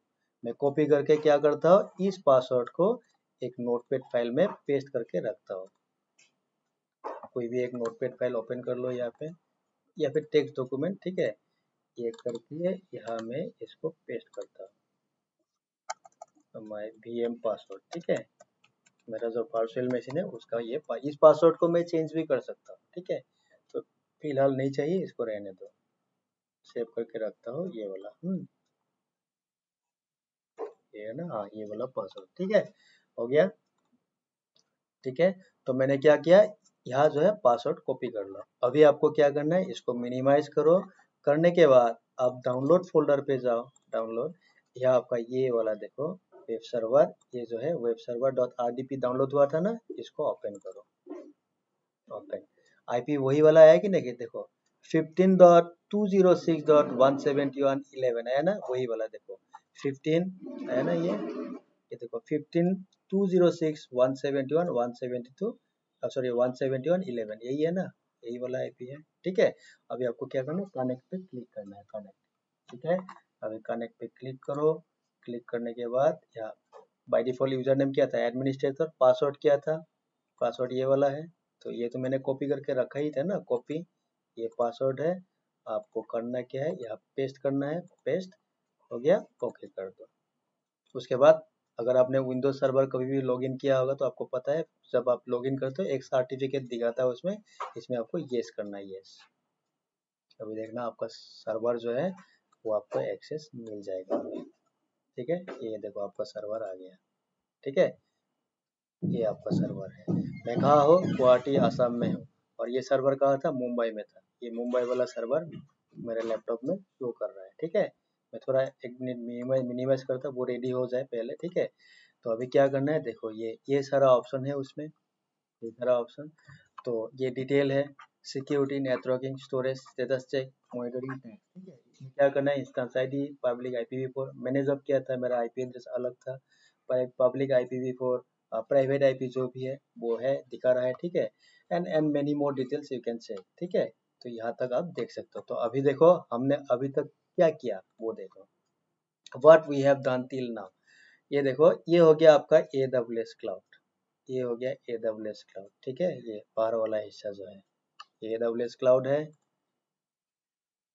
ठीक है। मैं इधर हूँ, ये देखो माई लैपटॉप, ये दिस इज माई पीसी, मेरा ये जियो कनेक्शन है, जियो से मैं इंटरनेट में कनेक्टेड हूँ, और इंटरनेट कहाँ कनेक्टेड है, AWS क्लाउड के साथ कनेक्टेड है। मैंने क्या किया, इसी लैपटॉप को यूज करके AWS क्लाउड के अंदर ये जो रीजन है मुंबई, मुंबई रीजन के अंदर, ठीक है, मैंने क्या किया, ये वाला है मुंबई रीजन, ठीक है। मुंबई रीजन के अंदर मैंने यूज किया डिफॉल्ट वाला VPC, जिसका बाय डिफॉल्ट CIDR ये होता है, ठीक है। उसमें डिफॉल्ट CIDR के अंदर मैंने AP South 1 AAG जो है उसको मैंने यूज किया, और वहां जाके मैंने एक सर्वर लॉन्च किया, ये वाला सर्वर। और उस सर्वर में मेरा पब्लिक IP एड्रेस एक मिला है, और एक प्राइवेट IP एड्रेस मिला है, जो भी AG है उसी से आपको प्राइवेट IP मिल जाएगा, और इसी पब्लिक IP से अभी मुझे इस सर्वर को एक्सेस करना है, ऐसे ऐसे एक्सेस करना है, एक्सेस करना है क्या से, यूजिंग इस लैपटॉप में क्या यूज करना है, RDP क्लाइंट, RDP क्लाइंट से मुझे क्या करना है, वही पब्लिक IP यूज करके इस सर्वर को एक्सेस करना है, आपको एक्सेस मिल जाएगा, और वही मुझे मिला। ये देखो मेरा सर्वर है, ये दिस इज योर सर्वर, ये सारा कुछ बोल रहे हैं कि होस्ट नेम ये है, ये सब आप चेंज भी कर सकते हो होस्ट नेम वगैरह, ठीक है। पब्लिक IPv4 एड्रेस ये वाला 15.206.171.11, ये बाय डिफॉल्ट मिला। प्राइवेट IPv4 एड्रेस ये मिला। इंस्टेंस साइज क्या है, T2.micro है। अवेलेबिलिटी जोन क्या है, AP South 1 है। ये आर्किटेक्चर है। टोटल मेमोरी इतना बाय डिफॉल्ट मिला। Network performance low to moderate, ये सब बाय डिफॉल्ट लिखा हुआ है, ठीक है। ये आपका सर्वर लॉन्च हो गया, ठीक है। तो यही तरीका है AWS क्लाउड में अगर आपको सर्वर लॉन्च करना है तो। हो गया। चलिए अभी मैं देखता हूँ, ये जो मेरा सर्वर है क्या इसको इंटरनेट मिल रहा है, इसको इंटरनेट मिल रहा है कि नहीं। मेरा जो सर्वर है ये सर्वर हो गया मेरा, ठीक है। ये सर्वर जो है क्या ये इंटरनेट एक्सेस कर सकता है, मैं तो इंटरनेट से इसमें एक्सेस किया, ठीक है। मैं अभी इस सर्वर में कुछ भी कर सकता हूँ, जो भी चाहिए मैं इस सर्वर में कर सकता हूँ। अभी मान लीजिए इस सर्वर में, मान लीजिए क्या करना है, ये जो सर्वर जो है मेरा, ये मेरा सर्वर है, ठीक है। मान लीजिए इस सर्वर में मुझे कुछ अपग्रेड करना है, कुछ अपग्रेड करना है, तो अपग्रेड करने के लिए मुझे क्या चाहिए, इस सर्वर में इंटरनेट चाहिए, नीड इंटरनेट, इंटरनेट चाहिए। तो क्या ये इंटरनेट मिल रहा है कि नहीं चेक करता हूँ, ठीक है। तो आप क्या करो, इस सर्वर में आप कमांड प्रॉम्प्ट ओपन करो, इसका इसका आप कमांड प्रॉम्प्ट ओपन करो, यहाँ लिखो तो सर्च पे यहाँ CMD मारो तो CMD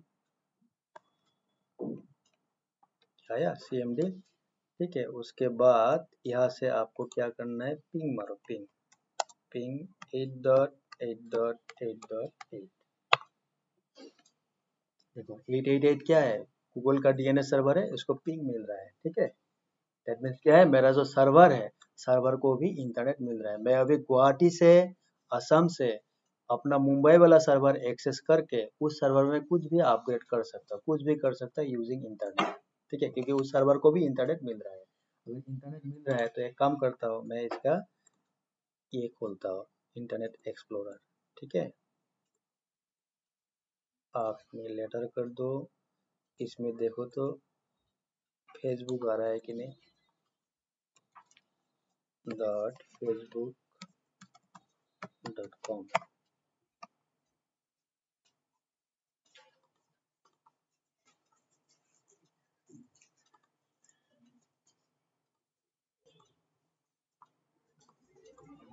देखते हुआ आया कि नहीं। तो ये जो सर्वर है आपका 15.206.171.11, दैट मीन्स ये आपका पब्लिक सर्वर, मतलब public IP address of the server जिसको आपने लॉन्च किया, वहाँ आप हो, ठीक है। देखो आया facebook.com। तो अगर मैं अपना आईडी से लॉगिन करता अनूप,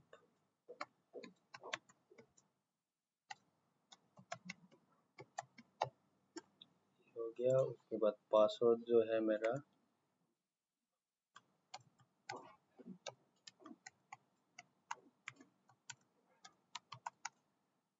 देखता हूँ फेसबुक आता है कि नहीं।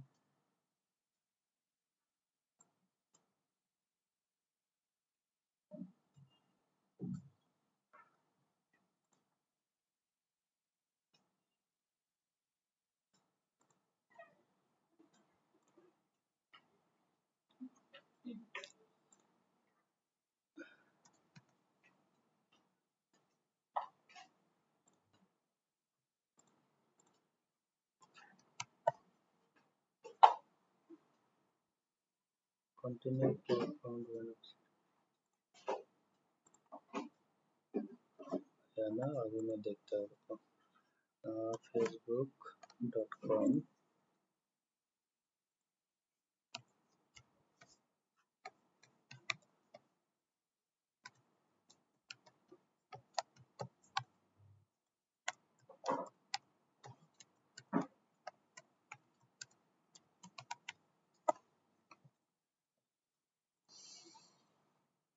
ये लॉगिन नहीं हो रहा है।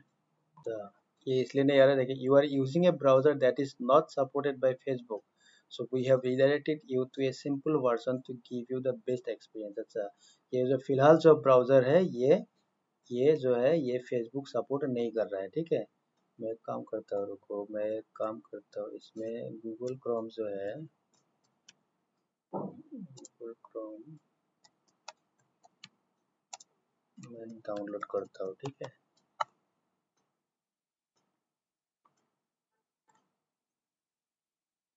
ये कहाँ कर रहा हूँ, मेरा सर्वर पे, ठीक है। तो होता है कि नहीं।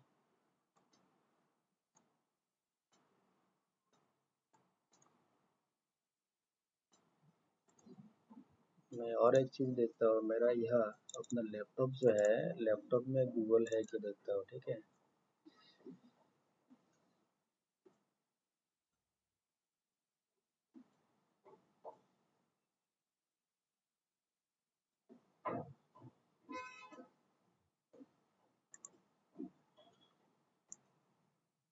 फायरफॉक्स को देखता हूँ, ठीक है, फायरफॉक्स होता है क्या डाउनलोड। Download Firefox. तो अपना जो सर्वर है, सर्वर पे मैं मोजिला फायरफॉक्स डाउनलोड करने की कोशिश कर रहा हूँ, बात your download was interrupted but all is not lost, क्यों नहीं हो रहा है। तो मैंने क्या किया, मैं फायरफॉक्स जो है, फायरफॉक्स ब्राउजर जो है वो डाउनलोड करता हूँ, कर रहा हूँ अभी अपने सर्वर पे, ठीक है। तो मेरा जो सर्वर है उसका इंटरनेट एक्सप्लोरर जो है वो फेसबुक सपोर्ट नहीं कर रहा था, तो इसीलिए मैं फायरफॉक्स ब्राउजर जो है वो डाउनलोड कर रहा हूँ, कहाँ, अपना सर्वर पे। कहाँ से कर रहा हूँ, गुवाहाटी से, असम से, ठीक है। I am accessing my server, I am accessing my server from Guwahati, Assam, ठीक है। और मेरा सर्वर लॉन्च कहाँ पे है, मुंबई में है। ये जो स्क्रीन आप देख रहे हो ये कहाँ है, मेरा मुंबई वाला सर्वर है। तो यही है वर्चुअलाइजेशन। सर्वर कैसा है, दिखने में आपको नहीं दिख रहा है, ठीक है ना, आपको सिर्फ एक्सेस मिल रहा है, सर्वर का स्क्रीन जो है, आपको सर्वर का पूरा एक्सेस मिल गया, आप कुछ भी कर सकते हो अपने सर्वर पे, ठीक है। तो यही होता है वर्चुअलाइजेशन। हो गया, तो सेव एंड कंटिन्यू कर दिया। अभी देखता हूँ ये क्या दिखाता है।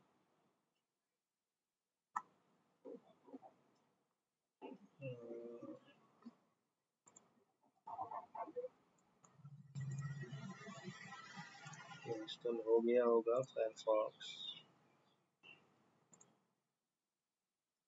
Close all tab.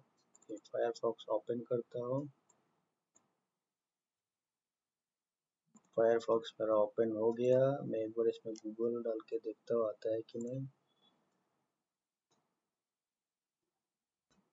चलिए फेसबुक है ना, इसको देखता हूँ Facebook.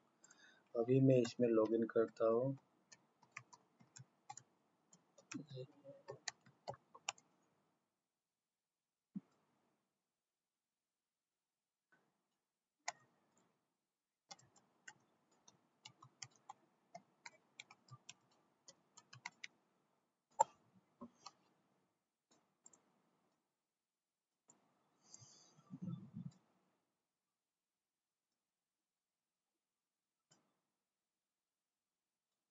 confirm that it's really you। okay। अच्छा, मेरा मोबाइल पे एक नोटिफिकेशन आया होगा, मैं वो चेक कर लेता हूँ। ठीक, तो मुझे एक कोड दिया गया है इसमें, मैं ये कोड डाल देता हूँ 15350।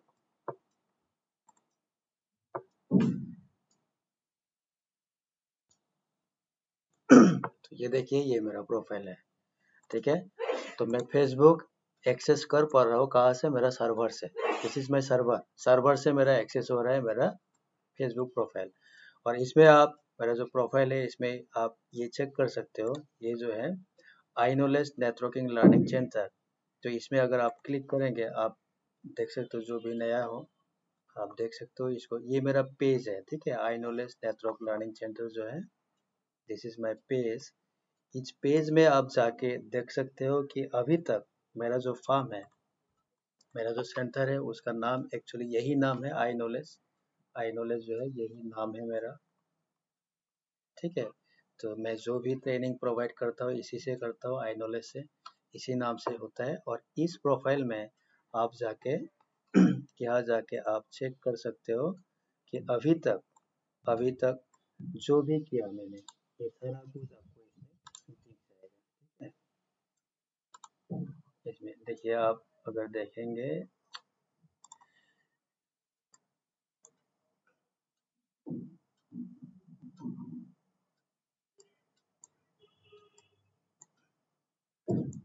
तो अगर आप चेक करेंगे तो इसमें जैसा कि अभी तक मेरे यहाँ से जितने भी लड़के ने पास किया है, एग्जाम पास किया या जिसको भी जॉब मिला है, वो सारा कुछ इसमें अपडेट दिया हुआ है, आप चेक कर सकते हो ये। ठीक है, जैसा ये शायद अपडेट मैंने कल दिया था, येस्टरडे कल। ठीक है, तो ये अभी तक मेरा यहाँ टोटल एग्जाम्स डन, जो ग्लोबल एग्जाम जो होता है, अभी तक मैंने 597 एग्जाम कंप्लीट किया है। और उसमें फेल, एक लड़का फेल हुआ था एक बार। ठीक है, और फेल अभी तक नहीं हुआ है, सारा स्टूडेंट जो है पास किया है। ठीक है, तो अभी तक मैंने 597 एग्जाम कंप्लीट किया है।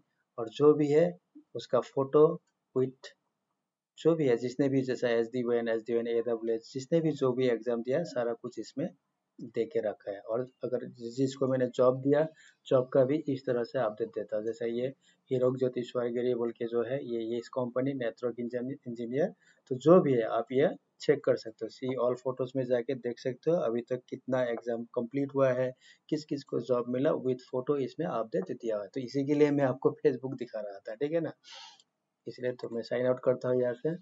ठीक है, तो ये अगर हो सके तो आप देख लेना, फॉलो कर लीजिएगा आई नॉलेज नेटवर्क। और मेरा इसमें एक ग्रुप भी है, आप ये भी देख सकते हो।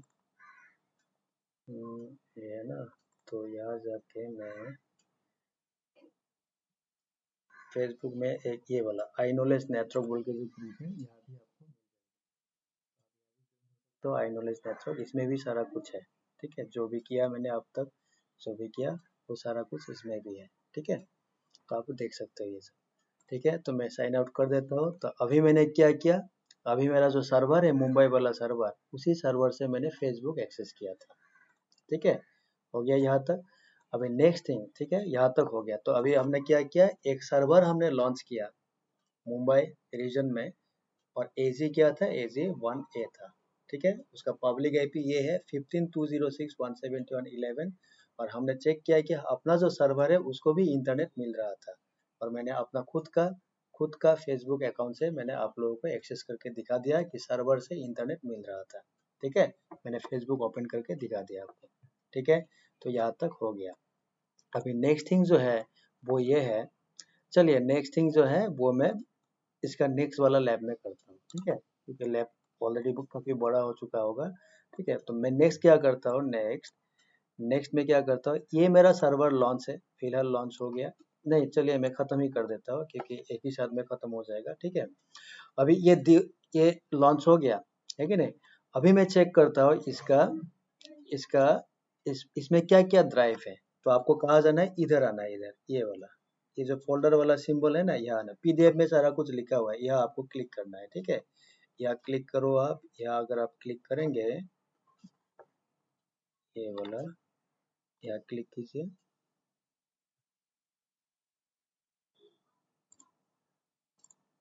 ठीक है, क्लिक करने के बाद आपको यहाँ क्लिक करना है दिस पीसी पे। ये देखो आपको सी ड्राइव दिखा रहा है। ठीक है, लेकिन जब मैंने लॉन्च किया था सर्वर को, जब मैंने सर्वर को लॉन्च किया था उस टाइम 30 GB का मेरा एक ड्राइव था। 30 GB वो क्या था, सी ड्राइव था। वही वाला ये है, ये देखो 29.9 GB का मतलब क्या, 30 GB। और मैंने और एक 8 GB का एक्स्ट्रा स्टोरेज भी ऐड किया था, लेकिन वो वाला यहाँ नहीं है, आपको शो नहीं कर रहा, नॉट शोइंग। ठीक है, नॉट शोइंग। ठीक है, हो गया। अभी मुझे क्या करना है, इसी सर्वर पे ये 8 GB वाला जो स्टोरेज है इसको यूज करके मुझे एक ड्राइव क्रिएट करना है डी।